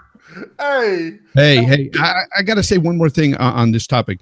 You know, the single player games, they're not going anywhere. But the thing is, we really have to stay vigilant on this whole microtransaction thing because, like I said, they're going to start building these games around these things more and more. Games are going to be more grindy and stuff like that. And I think if anything really causes another game recession, that'll be it. It'll be the microtransactions. That will cause a game recession because I think that's when a lot of people will get out. Because I've already said this and I'll go on record here too and say, when all the games get flooded with these things and they start to become like a pay to win thing or a pay to beat game, you know, I'm out. I'm out of gaming. I'm done. You know what I'm saying? Like if that happens, I'm done. All right. Okay. And before we get off of this topic, I will just say this. When Fonzarelli says, "Baby, do you want to make love?" his wife says, okay,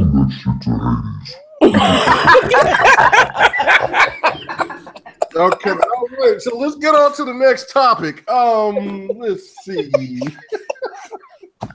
I love you, Fonzarelli. You know I had to get you. You know what I'm saying? He was hey, on the multiplayer yesterday, Fonz be throwing jabs, man. Even on RDX, he throw jabs, man. He throw jabs at me, man. I'll be like, why, Fonz? I don't come at you. I throw jabs at everybody. Yeah, I know. Poor D. Poor D was getting that work. Lord, yo, that shit was funny as hell. I was listening to that today. That work, man. I don't know. That like, hey man, look, man. I reported, man. I'm no liar. I'm no liar. D. Okay, hold on. D, our correspondent D Batch. Just give us a quick, just a quick explanation of you defending yourself, please. Rising uppercut. Okay, all right. Thank you. All right, let's get on to the next topic. I let you get that dig on me because my girl Luca stomped you tonight. Yeah, she stomped you like roaches, bruh. Call it Miss Curve Stomp, huh? Got loud. And Listen. It's all love between me and Mega. It's all all love. But you know what? I did pull out my knife on you. I was like, man, what the? I had my shit like, man. If I see this little motherfucker come around this corner, I'm about to cut. Anyway, so. All right, anyway, man. Let's get on to the next topic, man. We got 30 minutes left. All right. Metal Gear Survive. I know nobody is okay. All right. Metal Gear Survive is always online. You know what I'm saying? Are you gamers ready for always online games? Now, hold on. Now, this whole panel gives no fucks about Metal Gear Survive. But this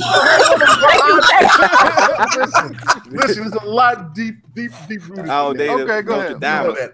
Because it's not about Metal Gear Survive so much. Because look, I have not even seen a trailer. I did see a trailer about it last year sometime, or it was the year before last. Okay, man, you're a smart black man, right? Huh? What? You're a smart black man, right? Well, I claim to be. Shit, I don't know. Now, all the years you've been gaming, without even seeing one single footage of that game, right? Would you think Metal Gear Survive would be something you would buy? No, I didn't say I would. No, this is going deeper than that. You know how I do this. Okay, but this is just the prelude, just to open it up. He playing the angle. I play the angle. So now, okay, we know that this is always online. Okay, this game. You know what I'm saying? Not too many DRM though. The DRM. It's the DRM, right? Yeah, thank you. Yeah. So now we see that this game is being promoted by PlayStation. And also, GT Sport is kind of DRM because of the fact that if you try to play single player, if you don't have no PS, if you're not online, you can't save that game. And the point that I'm trying to ask, and you know what I'm saying, I'm trying, this is GRG, you know what I'm saying, no fanboy shit involved, but are you guys ready to be invested into always online games? I'm going to start with you, Miss K, because you're the most sensible one. Everybody else is coming for Kmage's throat. I don't know. It's supposed to be ladies supposed to be nice.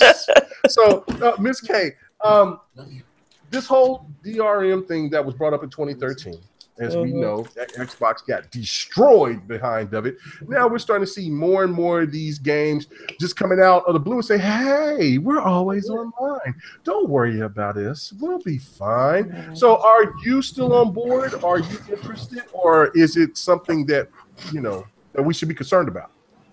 I'm a little salty about GT Sport. I'm just going to be honest.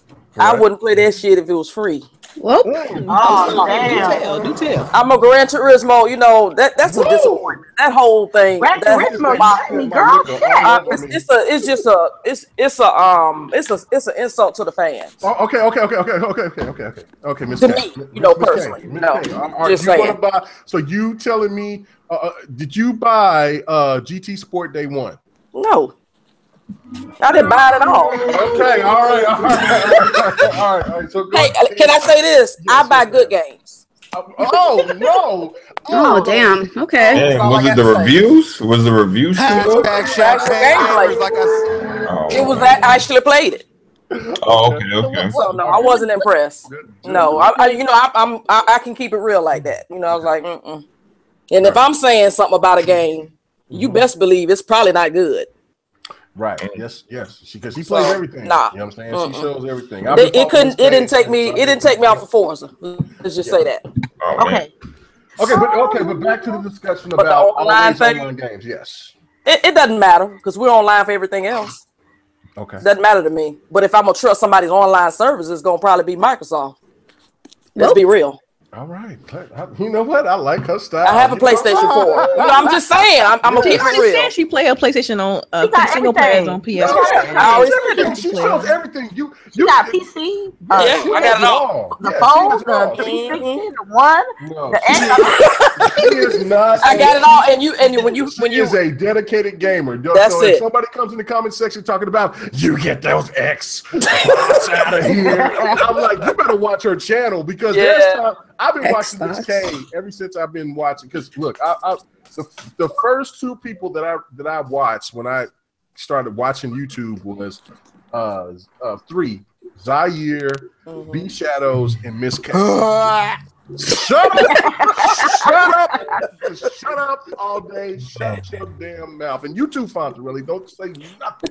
You know what I'm saying? We peaceful folk around here. And you know what I'm saying? And so anyway, and so those are three people that I watched and love their channels. And Miss K has been, you know what I'm saying, has been down for everything. True ass gamer. So anyway, keep going, Miss K. You know what I'm saying? For anybody, I just want to defend you because before any of these, because I have some strange PlayStation people that come after me and say, you're a pedophile. PlayStation's the best. And I like playing, oh my gosh, little girl squirt water on me. You know what? I swear you be going left with some shit, Mega. He went left, my guy. Yeah, gotta be real. But anyway, go ahead. Shit, can't make me driving in oncoming traffic. I know. I like to be dated. I'm from Oklahoma, man. We like to do wild shit. Anyway, go ahead, Miss K. Go ahead. I'm sorry. Yeah, but the online is fine, you know, because we're online for everything else. I don't have a problem with that. You know, that's where gaming is going. You know, if you want to keep up and you know, and you really truly enjoy gaming, that's part of the technology. We're going to be online for a lot of things. So, that I can accept that, you know. So I mean, you can always go off the grid if you want, you know. You don't have to, you know, play games online, you know. But I'm online a lot, so it doesn't really bother me in the least. I'm cool with it. Yeah. All right. Cool. So all right. HD. What are your thoughts on this, man? I mean, I mean, we're already here, but they're not hiding this. Konami is not hiding this about this game particularly, and they're just saying, look, this is always online. You can't play single player, you can't play multiplayer. This is all online. This is where we at now. I mean, what do you feel about this? Clearly, this would have been a problem in about 4 years ago, but right now it's definitely not a problem. Everybody's buying their games digitally. Most people I know, at least, are buying their games digitally. Steam has its own, you know, policies, and you can, you know, have to do things with their games and stuff. You know, it has offline mode, but usually everything's online. People are on their phones all the time. That's always online. So I think it's not a big deal here. It could be annoying you know, with some games having to connect in and stuff like that. But yeah, I mean, I think it's just one of those things where, I mean, I'm used to it, and I mean, so. All right, I'm afraid to even ask your name right now. I'm shaking. Luca, what do you think about this situation with the always online? Hey, are you even interested in you know what I'm saying, Metal Gear Survive? No, I didn't play any of the other Metal Gear games, and if I were to play any of them, I'd play some that were actually by Kojima and not by Konami, because Konami sucks. So, wow. As for the always online, so basically, you're saying for that game, like, come on. Oh, no, I'm talking about the Konami of today is just kind of, you know, shaky. You know what I mean? But yeah, I'm not surprised. This is just the way the industry is going. I might have had something more to say about it last year, because when I was on my PlayStation, I was never online because I just played single player games. But now that I'm on my Xbox, I'm never offline when I'm on my Xbox. So that's just the way the future's going. Okay. All right. What about you, Infamous? What are you? Is this a concern, or are you even interested into? You know what I'm saying? It comes out February 20th. You know what I'm saying? It's sponsored by PlayStation. You know what I'm saying? Metal Gear. Metal Gear Survive. Are you interested? Are you happy? I mean, you want it? Okay, all right, thank you. Well, damn, all right. So, Triple Cup, Chuck. I'm up. Right, and are you up? Are you up on games always being online? And are you interested into Metal Gear Survive? You know me, like I said, I'm 90% online, 10% single player. But that Metal Gear, I got burnt on Metal Gear Ground Zero, and never again. I don't care what they do, they lost me. When I say I ain't never been. Wasn't it like $40 for 5 hours or something? Five hours? No, that was 30 minutes. Like an hour and 20 minutes. Yeah. You could stretch it to an hour and 20 minutes. Pipe dream. 30 minutes. That's probably normal. You can get out of that game. And I paid $20 for it, and I was pissed. I said never again. Over with. Okay. All right. Well then, what about you, Fontarelli? Are your whole thoughts about this? No on the Metal Gear game. I'm not a big fan of the franchise, to be honest. I thought some of the older games were good, like Metal Gear Solid back in the day on the PS2 and everything. But honestly, like with the online gaming, it's a double-edged sword, because sometimes you play a game online and everything's good, but then when an internet connection goes out or something goes out, you can't play the game. And that's the only bad part about it. It's not just about the servers. Sometimes it could be about your house, your internet. So online games to me that must have a connection, especially on a single player game, like that's kind of bullshit to me. I don't think it's right. Well, you know, Destiny's like that though, right? But it's multiplayer. Okay. You see what I'm saying? Like if it's a single player game though, it shouldn't be connected online all the time. Weird. Okay. Well, so I mean, but this is going to be the norm. Everything is going to be stored in a cloud. This is exactly where all gaming is going to go. This isn't good. This is not a platform preference thing. This is just where they're going. It's just more convenient for them instead of somebody buying. I mean, well, Nintendo might still try to hold back a little bit, because if people keep buying their SD cards, then they might still, hold back. But I mean, this is just more convenient. Just agree. I don't think it's going to be all online games. I don't think that's going to happen not anytime soon anyway. But I think I know what you're saying, that, there's a lot of things going on with the cloud and everything. But, to have a single player game that's truly just single player, be always online, that's never going to be a real thing for every game. It's not going to happen. Okay. All right. What about you, All Day? What do you think?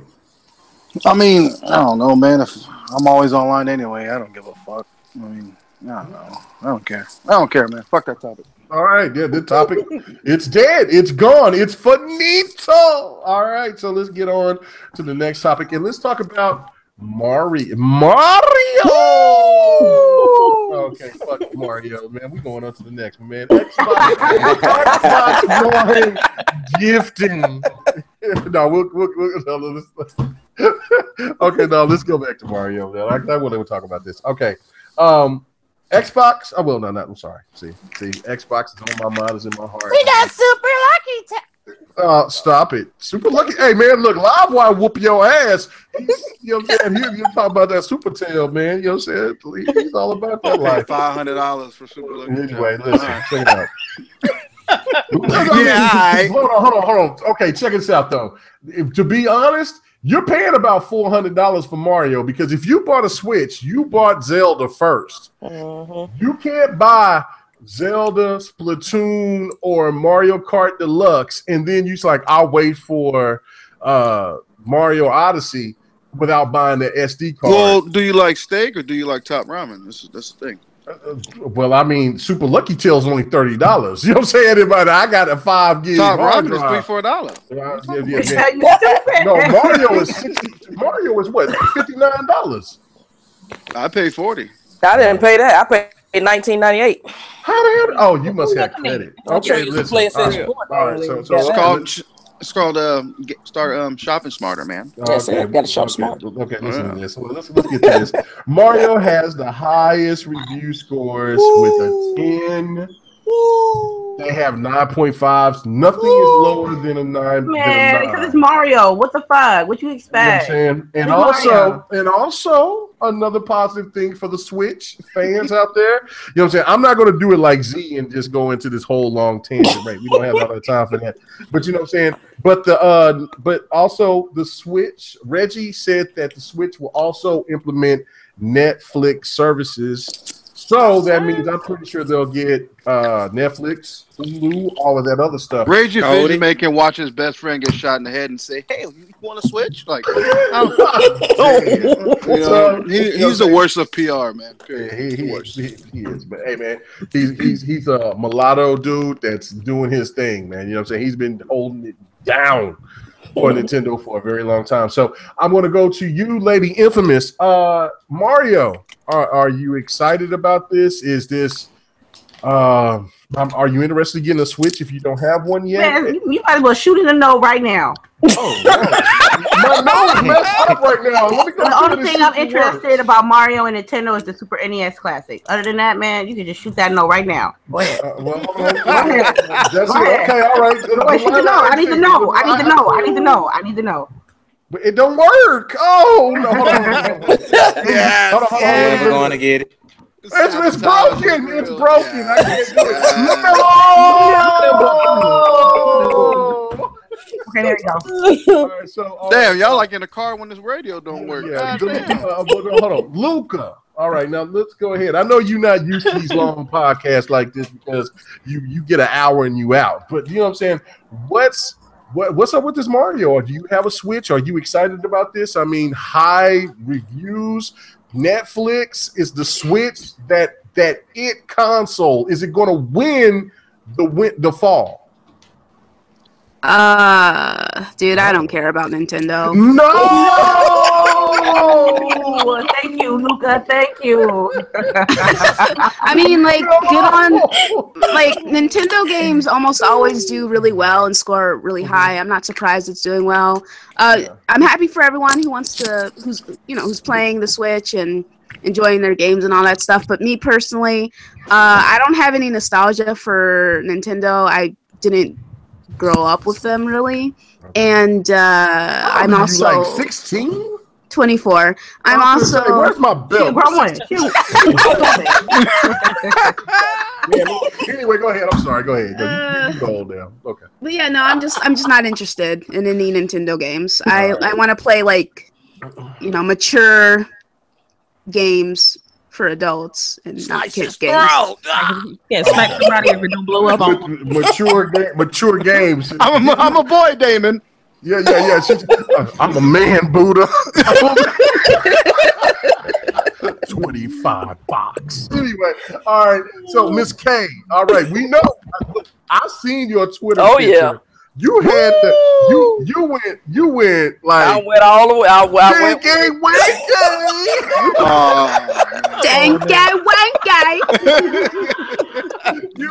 I saw the eyeball head. Yeah, I am a big kid. Trust me. It's a very fun game. It really is. My godson, he's gonna love it. I'm enjoying it. It's just colorful. It's just a lot of shit to do. It's Mario, you know, but it's fun. I'm enjoying it so far. Here we go. I do want an alternate ending though. I'm sick of what's her name? Try to say Peach's bitch ass. I'm sick of her ass. I want an alternate ending. She is fucking everybody. Everybody. You ain't lying. If they let me make an alternate ending, it's gonna be in violence. I'm sick of her. She gonna make it like Walking Dead. She gonna be fucking Luigi or something. Anyway, no. Okay, check it out. So like, just another question that I want to add on top of this. Like, Z brought up a really good question yesterday. It was like everybody be dogging out certain games for the same, you know, they need to be more original. You played Mario Odyssey, and of course you enjoy it, but how much of a change is this game compared to all the rest of the Marios that's been visuals? His hat got eyes now. His hat got eyes. There's always a new mechanic they bring. It's a new mechanic. It's open world, so that's good. All day over there. Captain Saving. I see Mario cake ready to go. I wanna be saved. You gotta respect quality, man. Respect. Yeah, I mean, shout out to the boy, the Kmage killer. Delilah. Yes. Yeah. What is going on around here? You running up a hill? She's like, yeah. Hey man, it's 9:52. I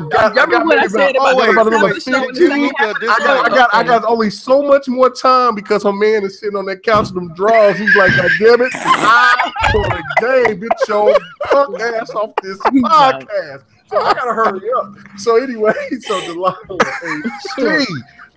I think it's good for Mario. I mean, Mario still appeals to a certain demographic, and we all grew up on it. So likely, we're playing it. Our kids will play it, and it's just they invest in their IP like that. So, but off the bat, because it's Mario or because it's Zelda, it's gonna be a quality game. So they take care of the IPs, man. That's right. They nurture them. So I mean, it is what it is. I haven't picked it up yet. I do plan on picking it up because I do have a Switch, and I play games on it. You got a Switch and you ain't got Mario? That's the It came out today. It just came out today. I say I ain't got it yet. I want to play Assassin's Creed first, but I definitely plan on. Dope so far from what I'm saying. Yeah, because that dropped too. So I'm like, I'm trying to, I gotta spread my time around. I got things to do. So you pressing Delilah. You pressing Delilah, bro. The game came out today when you fucking pre-bought Halo Wars 2 2 years ago. You goddamn right. Halo Wars 2 is fire.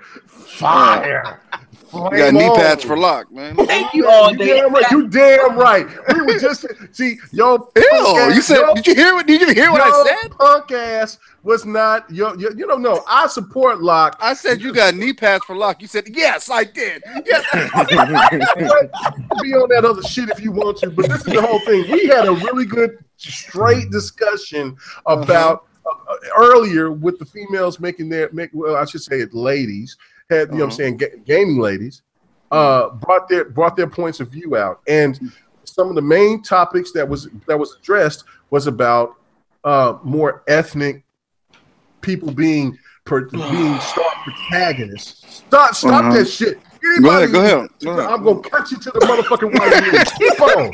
All right, Look, if no niggas walk in the job or wannabe actors, then who you gonna hire? Like, man, come on, man, save lock. That's all I can say. Put it in the chat, people. Say hashtag save lock. That's much love. Come on, Lock. Like, stop already. Like, Really, Mario. What do you think about it? Are you excited about it? You got very high markings. It's great. I mean, Netflix is coming on. Netflix is coming on the Switch. Are you excited? It's awesome for the gamers that have a Switch and for gamers in general. I mean, you know, a lot of people talk crap about Nintendo and stuff, and you know, if you don't like it, you don't like it. But there is millions of people out there who love the games, who are excited for this game, and you know what? For them, I'm happy. So it's a good time. You know, Nintendo still helps push the envelope in many ways in the industry because other companies look to their success and they want to, you know, capitalize on that. So they will push their games to be similar in some ways. You know, we've got games like Lucky Tail coming out. We got different games that come out that try to be sort of like Mario every now and then. And, you know, it's a good thing. You know, gamers have something to play, and, you know, the Nintendo fans are excited. It's great. It's awesome. All I can say is that people in the chat hate Kmage. Save Lock. I have people saying save Luke Cage. I got people saying kill Lock. Save Sonic. Save Sonic. The chat is on fire tonight, man. Thank you guys, man. Hit that like button.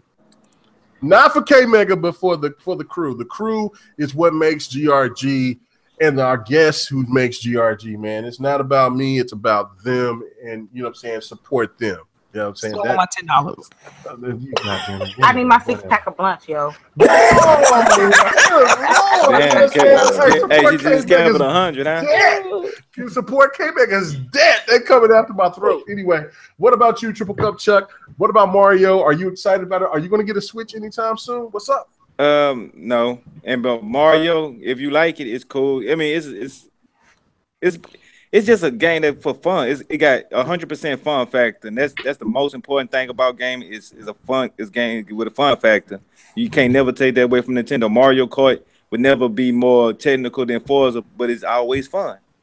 So Mario Odyssey, I mean, it's not for me, not for too many people, but the people that like it. And when you play it, you're gonna put a smile on your face. It's just fun. It give you a happy feeling. So you know what I'm saying. I always saluted Nintendo for that. Can't take it away from them. All right, cool. What about you, Livewire? Don't be too long, because I got one more topic I want to bring up before we get out of here. Go ahead. I mean, it's cool. All right, no! What the fuck was that?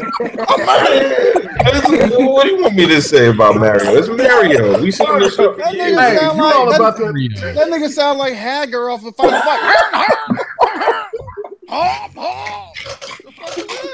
I mean, it's cool. What do you want? It's Mario. Hey, he wants somebody to talk shit about Mario. He wants somebody to talk shit. All right. Well, I think this is how I feel. I think Mario is cool, but I'd rather get Super Lucky's Tail because I don't have to. That's what I'm talking about. Super Lucky's Tail. There you go. This nigga's a fucking bot, bro. I'm just saying, all day I ain't gotta spend no money to get the fucking play Lucky's Tail. Then eat a meal. Eat from a dumpster. Wait, all right. Explain this to me. So I should buy this fucking game Mario and get a Switch? Why? Because you're a gamer, right? Exactly. It's bullshit. I don't you're a gamer, right? Hey man, Super Lucky's Tail, you look good. No, it's a platformer. So instead of playing Mario, superb game, right? You rather achievements, play Tetris. bro. Achievements, bro. You want to play Tetris? Doesn't even have achievements? Fucking man.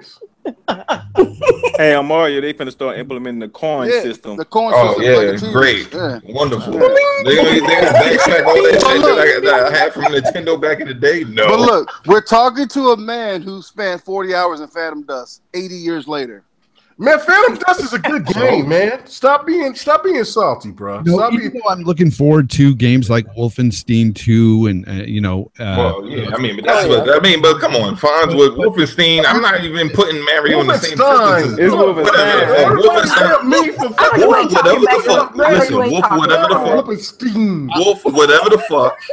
I'm not even putting Mario in that same category because hey, Why? It's a game. It's all the same. Fucking Mario shit. Oh, it doesn't. It has a gun.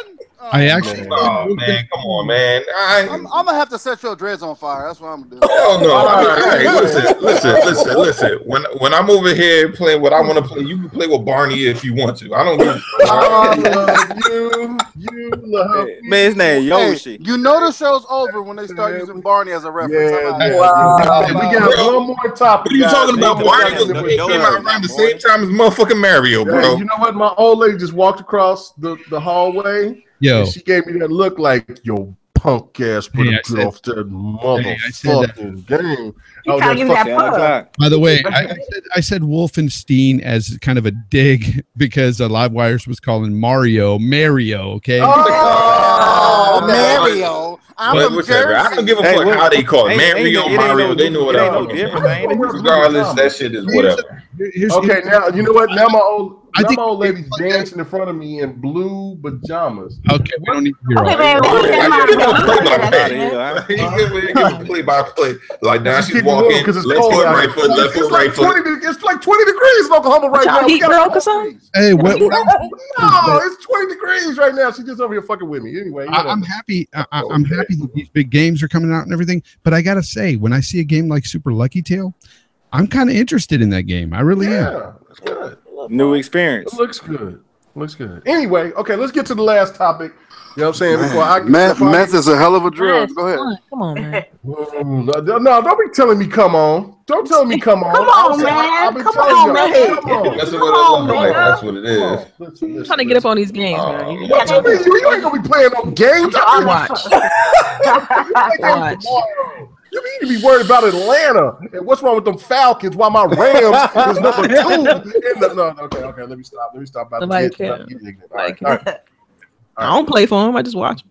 Okay, last time. Oh, you sound kind of sweet now. Remember you? I'm salty. I'm real salty. That's what happened when you ain't. Them Pats put that work on their ass. I am still salty. Let's move on next topic. Yeah, that was the ultimate difference. Did they score that game?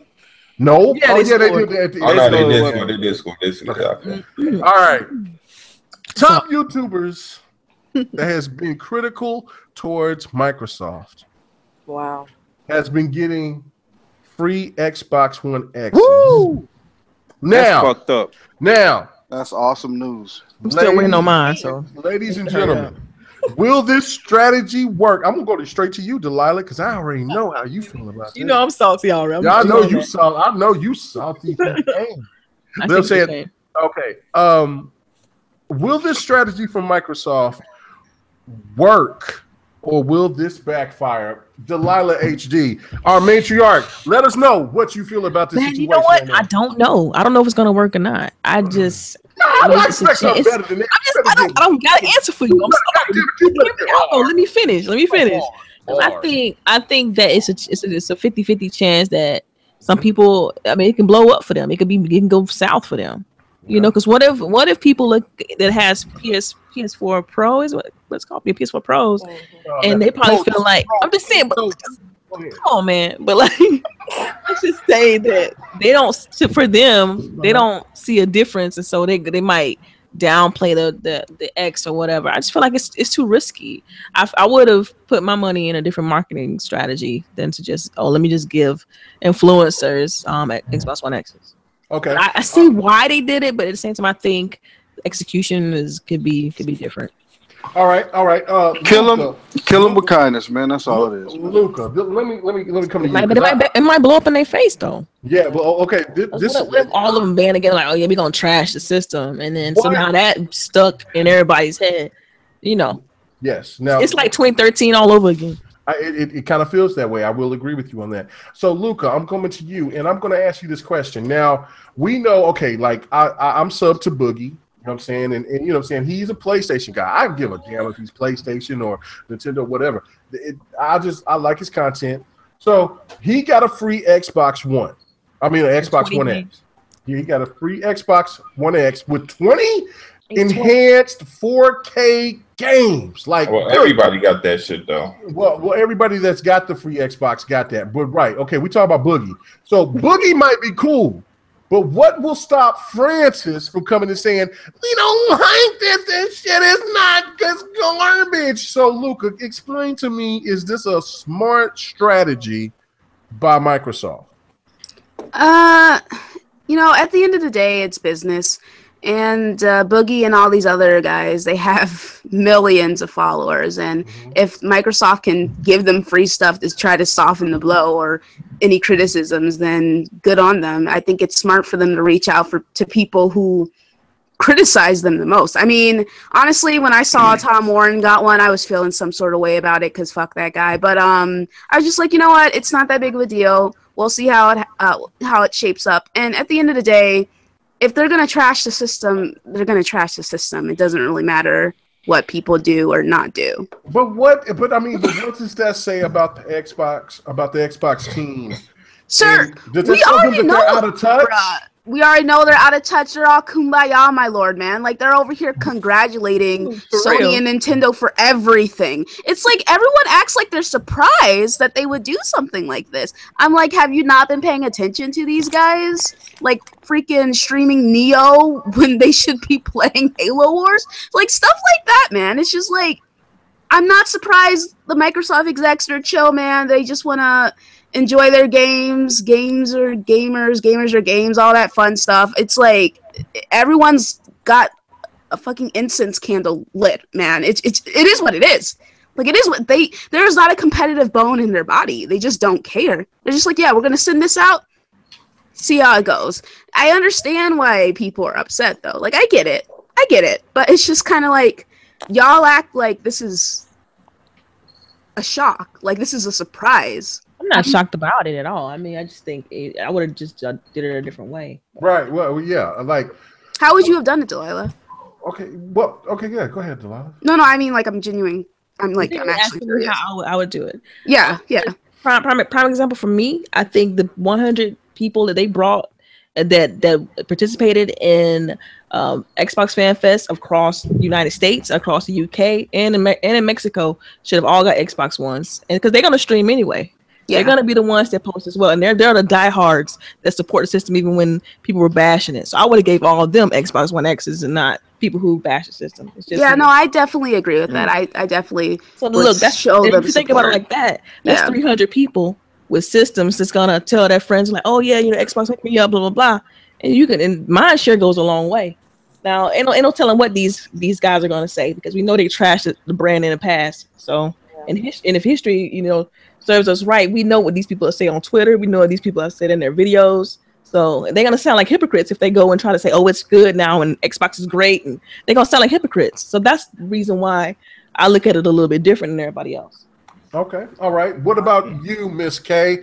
What is your thoughts on this? I mean, do you find this to be smart by Microsoft to try to? Because there will be some that will tell you that, well, Microsoft is trying to put them in a corner like they did Digital Foundry and say, look, the Xbox One X is so legit that they have to come out and say this system is the real deal and it's better than anything else that's out there console-wise. Wow. I don't think it's fair well, y'all know me. I don't really fuck with YouTube like that. I'm sorry. We know that. I mean, I don't look at certain. I'm very picky about who I watch. Right. I don't watch those big YouTubers like that. I'm looking to my peers. Right. That's what I will go to my peers and ask them, hey, this thing is the truth. I looked at the when they revealed what was in it and the hardware, I looked at that myself. I said, shit, I don't give a damn if I do got a PC. I'm still getting the Xbox One X. Right.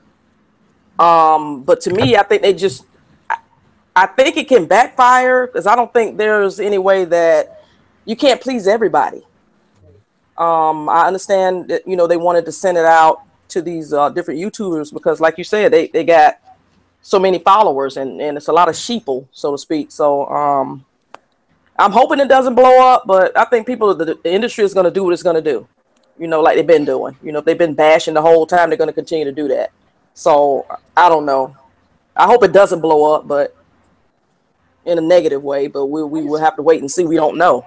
I feel like I've seen this story before, though. Like I just do. I feel weird about it. So. Yep. Yeah, I feel a certain kind of way too. I'm not even going to disagree with any of what anybody said right now. Yeah, appreciate that input, Miss K. Okay, all right. What about you, Infamous? Where are you at on this? Do you feel that Microsoft is missing out on an opportunity to show love to the lesser? Yes. Of the 1%. Of the 1%. Yep. And to give the okay, well, okay, all right. You know why? You know why? Let it rip. Let it rip. So let it rip.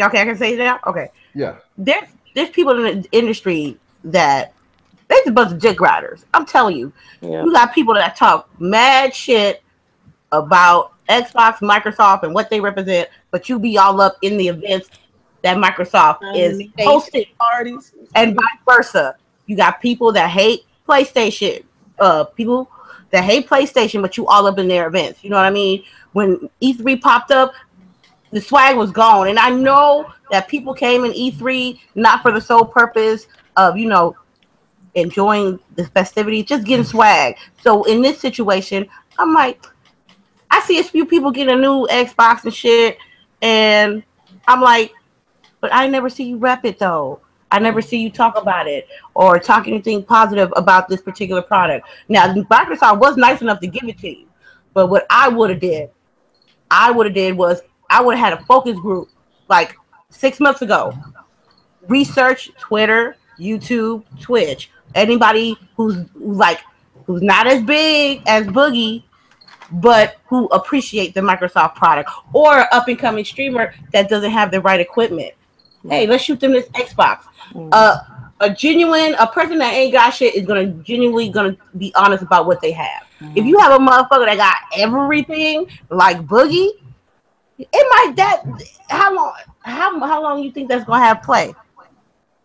Yeah, you got all the pictures and shit, but if you got the Xbox, the PlayStation, the PC, the Switch, and a gang of other shit, I mean, there's people that got that Xbox X and they should never have got it because they will not appreciate it.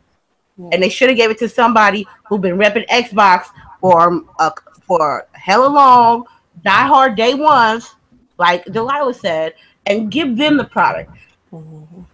Because that's how I see it, man.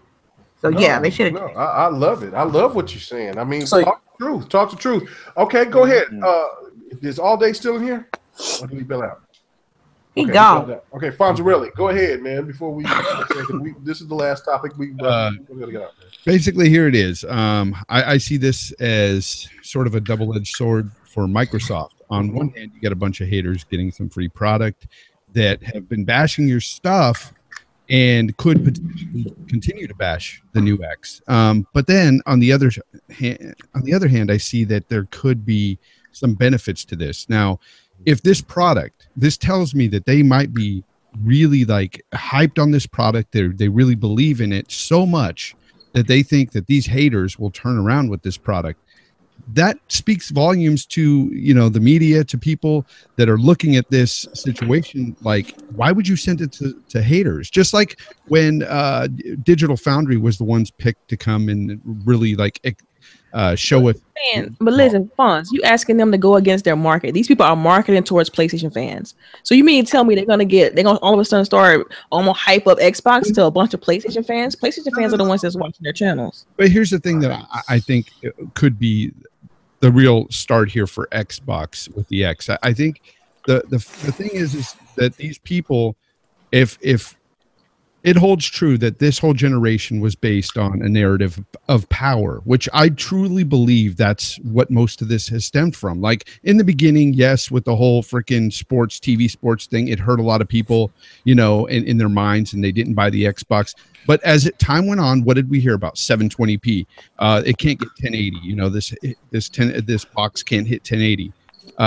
And now you have a true 4K system. You have a system that's really powerful, and that is going to turn a lot of heads. And that is a fact. It's going to turn heads no matter if they're haters or not. They're going to look at these games and go, wow, We've already started to see some of that on Twitter, where people that were once playing everything on PlayStation, I myself included, have now said and gone on record and said, hey, I'm going to start playing all my multiplats on the X because that's where it's at. That's going to be the best representation of these games. So in the end, I think it could potentially help them, but it could bite them in the ass if these people are just straight up assholes. Like, and tell that to the kind of funny guy who bashed the Xbox One controller when it came to Cuphead.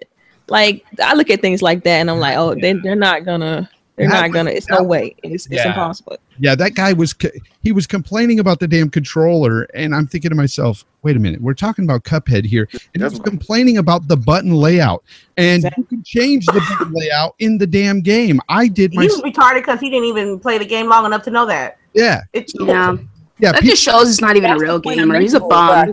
He's a bum. They're fanboys. I'm like, this is not gonna fly. They're fanboys. This is not gonna fly. Right. A lot of them though were in it at the beginning for this power narrative. I'm telling you, these PS4 guys that were talking a gang of shit. A lot of these same guys were the ones that were talking down on this. But now the people who watch their stuff are PlayStation fans. They're gonna just neglect their PlayStation fans. No, yeah, the goalpost just gonna move. That's what happening. That's exactly no, fundamentally, I agree 100% of what you're saying, and I get that, and I know that's probably why Microsoft has made that decision to throw out the X on all of their channels, because they thought that they were going to do what Digital Foundry did and praise the Xbox One X. But the fact of it is that they have where they make their money at is with PC, with Boogie, and with PlayStation fans. I won't say with all of them. I won't say with all of them, but I will go on record here on GRG and say that at least 75% of these people they sent units out to are going to be praising this thing, because I honestly believe that this thing is so much better than what we have now with the other consoles. Optimistic. I think it's gonna. The proof is in the pudding. It's gonna. I believe it when I see it, bro. I really do. Yeah.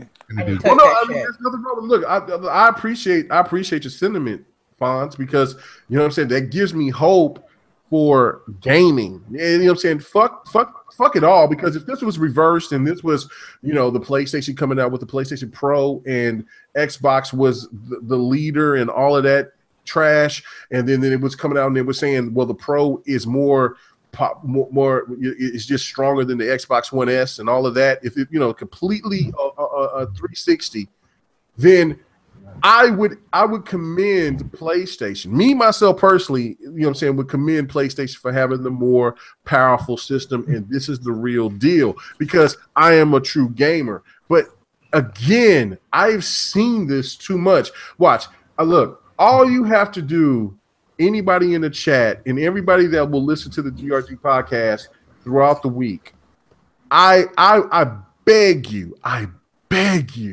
to go and watch if Angry Joe still has any of his old stuff from back at the end of the 360 era and how much he praised the 360, how much he dogged out the PlayStation, how much he hated the PlayStation. He said he wouldn't even he didn't even want to buy a PlayStation.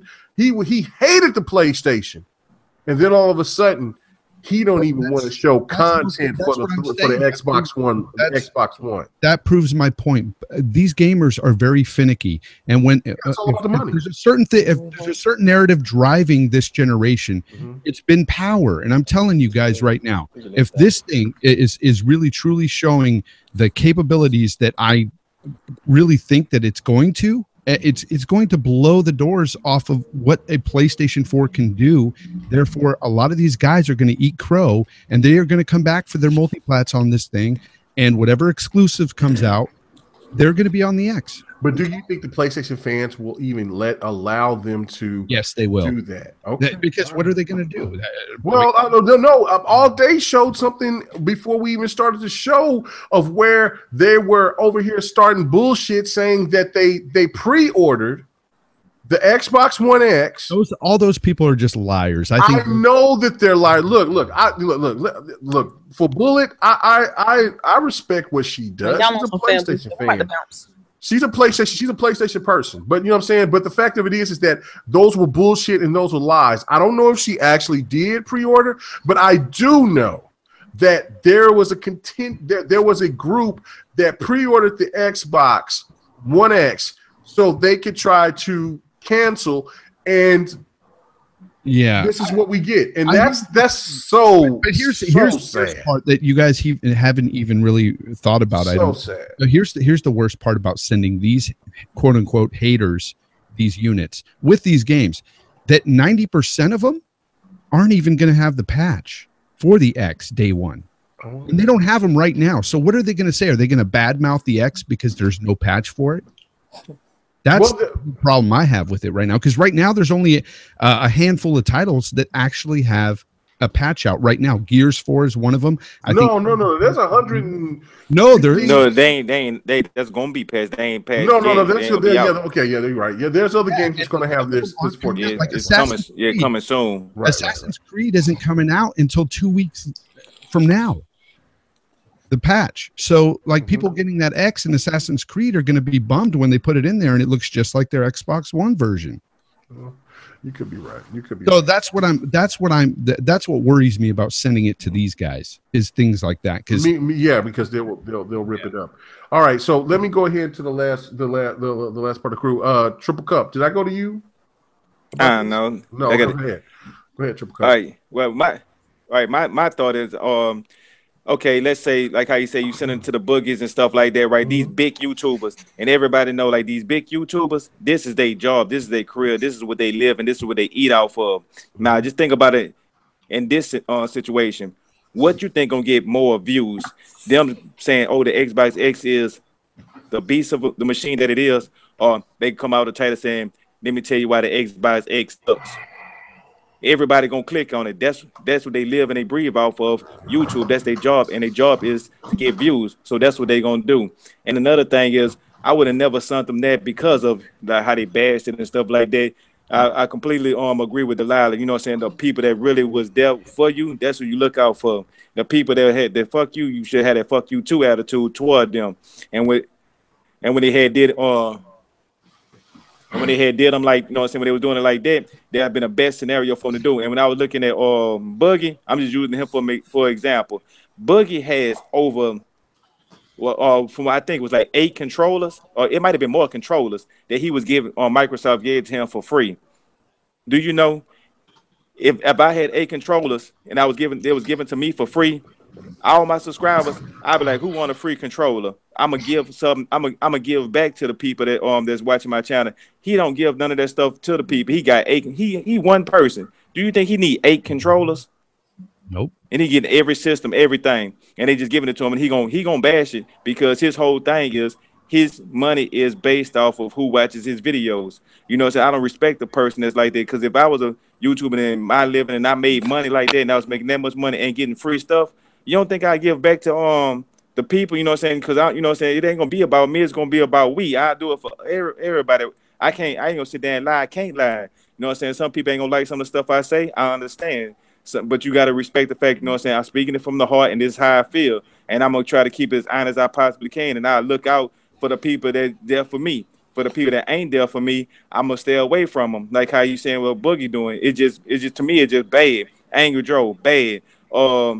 Hip Hop Gamer, bad. You know what I'm saying? All the people that just, you know, they just doing it for clickbaits and they making these bad videos. I never associate myself around them or even want them around my brand. I don't care if you had 1 billion subscribers. I'd rather go find somebody that got 10, 15 subscribers and watch him push it. Let him become the next YouTuber. Like, yeah, we putting it behind you. We gonna give you the Xbox X first. Now you gonna get you an extra 1,000 subs because everybody gonna want to see what you got to do. You know what I'm saying? I put it like that. I would never do it with nobody that's gonna do it for the clickbait like how they doing it. Right, I totally agree. Right. And then last but not least, man, you know what I'm saying? The only thing that I want to say, because I know that everybody, we going extra long tonight, but I really appreciate everybody just still holding on, except for All Day. He had to go get his biscuits and gravy too from the buffet. His phone died. Yeah, his phone died. So anyway, but LiveWire, we want to hear what you got to say. Go ahead and shoot this out, man. Was this a smart strategy from Microsoft, or was this basically just dumb as shit? All right, ladies and gentlemen, that's a no. Hey, he stuck for too long. Because I'm looking at it. No, man, you laughed. You could have bet you. Yeah, you had time. Lick your lips and did all this. What I'm saying is, you gotta wait and like, cause to be honest, they could have gave it to little YouTubers, right? They could have, but then who would have watched it? Oh no, there would have been plenty of people watching. See, that's where you have it mistaken. Look, us smaller YouTubers, you know what I'm saying? Regardless of the fact of, you know what I'm saying, anybody that's under 1 million, under 500,000, under, you know what I'm saying, 3,000, whatever. If we showed access of the Xbox One X and, you know what I'm saying, and another positive would have been if, like, let's just say, for instance, we had Mikey Barra in the chat section. Yeah, talking with us, or he was with us and listening to our pleas as gamers to him. This would have been huge. Not for fuck it being just GRG doing it. This, you know what I'm saying, it would have been huge for the fact because the people that listens to GRG and the people that listens that follows all of us, they would have been like, they listen to us. They actually pay attention to us. And that right there would have been a hell of a lot more, a lot more stable. Yeah, but how does that help them though? Sending that shit to Boogie. Trust me. How does that help them though? That's what I'm saying. Like, how does that sell Xboxes when you're only giving them out to people you know are already going to buy that shit? I'm going to tell you this right now. Is this something that Triple Cup said that was absolutely factual, and just what everybody else has been alluding to? You know what I'm saying? He has a split fucking personality. And one will be the Xbox One X is absolutely fantastic. And then the next thing will be is Francis, and he will critique and he will use whatever negative thing to get the PlayStation fans to just use it. Yeah, but Kmage is better than him having some positive and then some negative versus all negative. Well, his Francis is gonna go shit. He's gonna crap all over it. This is trash. Blah, blah, blah. Y'all know how he do. I think Francis is his real feelings on things. Me too. I think. Yeah, so. Me too. I really feel like that too. You could tell. He's a fanboy. This man sit there and before he got his surgery, sit there and I'm confused. Are we talking about just him, or are we talking about everybody? We're talking about we're talking about him. We're talking about everybody. We're focusing on Francis or Boogie on your own time. Like, seriously, like, let's just keep it cordial. Yeah. Like, we already said our piece on it, and I think that we should kind of keep it right there because. Let's not turn it into that. Like, I agree. I agree. In general, it's just the whole thing of it's like this. I don't mind them doing this, but the first time that they come out and they say something negative about the Xbox, it's going to. This is exactly what for us bottom feeders. What they're going to do. They're going to use that as ammunition to say anything negative towards the Xbox. And I understand that for. You know what I'm saying, for the casuals that don't pay attention to gaming like we do, and they don't listen to podcasts or don't even, you know what I'm saying, don't even pay attention to none of this shit, read magazines or nothing. They just walk into their local store. The problem that's going to exist is that when they walk into, like I did when I walked into GameStop to buy Forza 7, is that there will be that kid that's buying an Xbox game that he will sit there and he'll look and see GT Sport on the game on the teleprompter showing GT Sport Racing and not showing Forza 7, and there is no kiosk that's showing Forza 7 to where he can say, "Oh damn, now I don't even care about what GT Sport is doing because I already got an Xbox. I want that." This is what I want. That's. I mean, whose fault is that though? That ain't got. I mean, you can't control that. I'm just saying, you can't control that. It goes, but it's the same thing all the way around. That's the whole point that I was trying to break down is that Xbox needs to understand. Well, the Xbox team needs to understand is that instead of worrying about the people that has all the listeners, they need to pay attention, start listening, start having a team. And you were one of the people when I asked this question months ago, Delilah, was about what should Xbox do to try to make things better. And you were like, listen to everybody, have teams on the ground to listen to everything. That's what I've been saying. That's not what I've been saying, bro. Right. So anyway, okay, that's cool. But anyway, I understand we going long. Yeah. Thank you so much, everybody, for paying attention to the podcast tonight. You know what? God dang, my cup is out. You know what I'm saying? My motherfucking cup of liquor is gone. We could definitely tell, bro. You know what? Yeah. Don't be coming back. Don't be coming back after you just eating crab and motherfucking shrimp and you over sitting on your girl's toes. Tuna fish. I don't want to hear that shit. You know what I'm saying? You know what I'm saying? Hey, I'd rather be doing that than fucking crab and tuna fish. I know what you did. Who won? 100 or Alex? Man, 100's dead. You know that? Don't tell me that. Don't tell. No, I know 100. Hey, he sounded like a complete idiot, bro. I killed Alex in one motherfucking sentence. I said, how? What'd you do? What'd you say? On the multiplayer, he came on, he said something, and he didn't open his mouth at all. Well, number one, you can't debate Alex with logic because you don't debate Alex like that. He'll go off topic and just start talking about you, your family. You know what? If Alex beat 100, that's how you do. Then I'm gonna have Alex come on to the show, but he can't be doing all that. I mean, because that's what he did. We talked about destroyed on. Alex just started talking about. I mean, with him, you just got to go to. He just won a driving contest. That's all he about. All right, about games. Right, we about to do our outros. We got to do our outros. I'm sorry, we about to get out of here. We got to get out of here. All right, Delilah. No, start out with me because Stranger Things is out, Mario's out, Sasquatch is out, fuck you! Get out of here, you podcast. See, you just wait. Anyway, we go to the ladies. You know what I'm saying? The ladies held it down tonight. GRG, the ladies held down GRG tonight. Your punk ass was over there eating motherfucking crab shit and motherfucking pig feet. You said challenge. Luca, you know what I'm saying, the princess of the RDX. Tell them where they can find you at. Tell them, you know what I'm saying, tell them everything about you, man. Thank you for coming on to the show. Hopefully it won't be your last time. Oh yeah, man. I just want to say thank you so much for having me on. I had a blast. Like, this shit was, y'all are funny as hell, man. And you know, like, I'm cool with like pretty much all of you on the show. So I was just, you know, I just had a good time hanging out with you guys. Yeah, okay. Yeah, okay. I just had a good time hanging out with you guys. So you guys can catch me on Speak Podcast. We're finally back. So that's Sundays at 2 p.m. Eastern Standard Time. Okay, and also on RDX Podcast, Dealer Gaming's channel, Tuesdays at 8 p.m. Eastern Standard Time. Thank you. All right, thank you, Luca. You know what I'm saying, on the second floor, third floor. When are you going to move out and get your own one floor?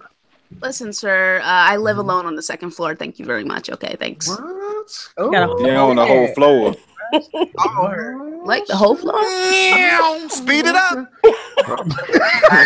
Hey, because she was all night, bro. She said she's solo. Hey, for any of you Sobe gamers out there, man, Luca says she's solo. And y'all need to go in there and give her a visit. Make sure you have money before you talk to me. Thanks. You just fucked it up, Luca. Don't. All you gotta do is say, look, send some flowers. No. Make sure you have money before you talk to me. Make sure the flowers are dead. Well, she's an Xbox girl. You know what I'm saying? You gotta have some cash. If she was a PlayStation girl, then of course, the only thing you had to do was have some meth pills and some. No, I'm sorry. Let's get out of here. Anyway, let's go. I don't do that no more. She need heroin. Give me some heroin, baby. To our second guest, thank you so much. He said that when he was shooting up at the same time. Oh shit! Xbox. Anyway. Crazy. Look. Let's wrap this up, please. Hey yo, give respect to the guests. Y'all gonna be quiet. Let this girl do her outro. We just talked wild with Luca. You went damn, man. For this, you just being foul. Luca ain't ever coming back. She gonna be cutting us out. Oh my god. Lady Infamous knows she's my girl though, so it's all good. Miss K, you know what I'm saying? You know what? The queen. This is a fact. You know what I'm saying? If y'all ain't seen Miss K's, you know what I'm saying, her videos, her channel, she is the queen. You know what I'm saying? She breaks it down. She is the Queen Latifah.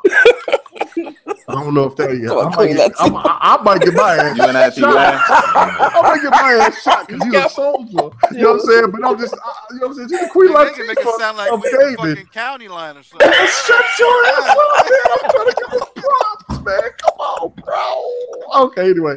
Yeah, man. Miss K, thank you so much for coming on, man. You know what I'm saying? You are hard to find sometimes.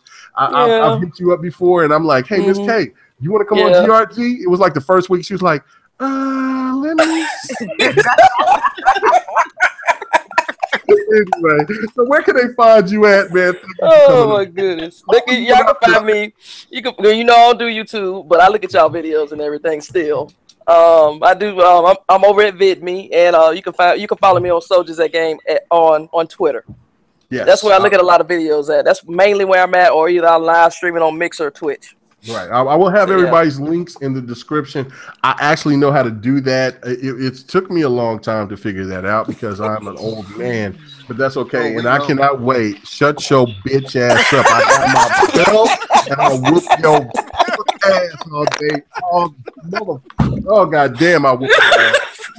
Man, y'all sound like one of my Xbox parties on the Friday. I know. It sound like a funny night at Xbox party. Anyway, so Lady Infamous, thank you for being on here. Man, why you ain't streaming tonight? What's going on? You hold on. I'm sorry. Hey, you know what? Hey, Infamous. You need to change that. You need to change that pic immediately. I'm wondering what's going on here. What's all this exposure right here? Well, first of all, I was talking about that. I was talking about that ditzy blonde that was over here like Weinstein. Now here we go. I was at TwitchCon and I had to do. You won't let me speak, bro? It's a black Weinstein, bro. That's not funny. First of all, if anybody got a problem with how I look when I look it, then that's your own personal problem. Facts. Anybody else? Okay. For everybody else, thank you for joining us. Thank you, chat, for interacting with us tonight. Thank you for the donators in the building. They show mad love to GRG. If you guys I want to cut it at too. If you, all things Lady Infamous, you just go to Twitter. You go to Lady_Infamous30. I be there all the time. I'm gonna plan to do a stream a little bit later on tonight. I want to give a shout out to my guests, Luca, Miss Firecracker. I know you, and thank you so much for joining us. And Miss K, you've been down with me since day one, since I was doing the videos. With the TV when I didn't even have no Xbox One. So thank you, Miss K, for stopping by, and hopefully we'll have you in Grown Women Gaming Podcast one day. That's cool. And everybody else on the panel, y'all individuality makes this podcast special. And thank you. Yeah. See, and then people think I'm drunk. I'm not drunk. I'm not drunk. That's natural idiocy. Oh, I'll take that one. Because I'm just having a good time closing out, man. But anyway, shut your bitch ass up. Fonzarelli, man, thank you, man. I know you got to tuck them kids in. So go ahead, man. Mr. Octo dead. Talking about his balls, you nasty motherfucker. I haven't said anything about that man's testicles. You gotta stop. Yeah, you've been drinking again. Never give us a shout out, man. Where would they can find you? It's so off the rails right now. Yeah, man. I want to thank Miss K for coming aboard tonight. I want to thank you, Luca, my girl Luca, for coming aboard and putting you in your place. And, I want to thank, each and every one of you. You guys are and girls are amazing. There's only one woman that falls for your spell, asshole, and that's Delilah. Don't you know what I'm saying? Miss K was like, she was like, I'm not listening to that. You hold me as hostage. Holding us hostage in here. I'm tripping. I'm sorry. Go ahead. Check me on these Xbox streets, cuz, man. I'm out. Good night, y'all. Go ahead, man. Go ahead. I'm sorry, bro. Live tonight. Amazing chat tonight. Those donations were great. That's awesome. And you do owe Delilah $10, by the way. And you can find me on Twitch at jfonzarelli or right here on YouTube at jfonzarelli. What about RDX? Y'all always act shady when it comes to RDX. No, Luca shot them out. Listen, sir. I tried to shout out RDX. You like, man, shut your ass up, your time. Shut up. You were just like, shut up, Luca. I was like, okay. He's still salty, man. I'm salty. Let's keep it going. Next. Anyway. Who's up next? All right. We're gonna go to LiveWire. Donald Trump. Hey, where are you at, Live? I'm on my channel. Watching my shit. Hey, man, give me a shout out to where people can find you at, man. They can find me on LiveWireGamer. That's where my shit be. It be on the channel. You press the motherfucking button, and then videos play and shit. And when you press the like button, that shit turn blue. Nigga said brew, not blue. Brew. I'm out. And when you press the dislike button, I personally come to your channel, and then I fucking dislike your channel with a middle finger to the sky. Okay, hey, bro. Look. It's funny because like when like Moochie Crap and shit comes on it and all that stuff, and then they're like, hey, is LiveWire that guy that does the Moochie Crab Store stuff? You need to let people know that so they can come and be more attracted to your stuff. You're talented. You do the puppets. Only thing you get is the Persona fans that comes after you and they tell you that, you know what I'm saying? This nigga washes his face with LSD. I don't know what to do, man. It's melting. So okay, all right. Triple Cup Chuck, man. Where can they find you at, man? Hey, you can find me on that. Yeah. We playing here. Man, I'm jamming. Come on, man. Come on. We about to get out of here, man. Oh, I'm bumping anime in the background. Like, what the fuck? What is this? He's secretly playing Persona. Oh, come on, man. Why you playing? We're recording a mixtape or something. Come on. Yo, for somebody, you talk all that shit about Persona, but stay playing them tunes. So look, I gotta go. I've been trying to go for like the last 40 minutes. Hey, I'm about to get up out of here. Hey, thank you, Luca. Thank you, Miss K. Don't play. You got the scumbag of the century. Shout out to RDX on Tuesdays. Hey, Miss K, man, I ain't talked to you in a long time ever since, we were on Trash Cast. But yeah. You so messy. You so messy. Oh my goodness. You so messy. We know now. We got a good panel of real people, and it was a good show. You know what I'm saying? Shout out to my boy B Shadows. You know what I'm saying? Much love. You know what I'm saying? Boom! Goddamn shame. Anyway, we're about to get out of here, man. Thank you guys so much for hanging out. We were consistent tonight. And you know what I'm saying? It was all because of the ladies. It wasn't because of these crumb ass dudes. Yeah. Before we go, since Kmage is wrapping up, I just want to say thank you, Miss K and Luca, for joining us tonight. Like I said, I've been trying to go for the last 40 minutes. But it is what it is. Her man's holding her arms right now. It is what it is. He's got her arms down. Like saying, life lives matter. So anyway, come on, man. Thank you. I do. I appreciate you guys for just supporting everybody. You guys support everybody. So I think it's awesome. And we definitely want to get you guys on GWG one week. Oh yeah, for sure. Okay. Yeah, for sure. When y'all gonna get Kmage on G Jumping? Hey, you know what? I'm really pissed off. It's about the lady. That's why. I'm about to get out of here. But you know what? Dress in drag or something. It's about the lady. Why is the lovely Blue not have me on and you, Luca. Oh, as speak. well. Look, the lovely ladies of the show on Sunday. I love to hear this construction worker's tale. Why? I love it. Why y'all can't? I got stories to tell, son. Oh, well, bro, we haven't had a show in like 2 weeks. We're gonna do one on Sunday. It's just gonna be me and Blue. We had to talk things. Puerto Rico and y'all gonna be jocking his black ass story about his wife whooping his ass. Listen, sir, I'll talk to her about having you on, sir. Much love to Puerto Rico. Okay.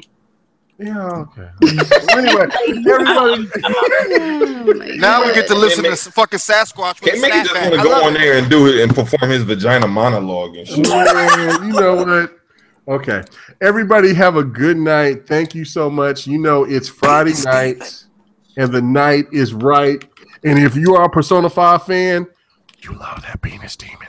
And, and you know, if you're a real man, that is all about that pants off, dance off. We are out. Peace.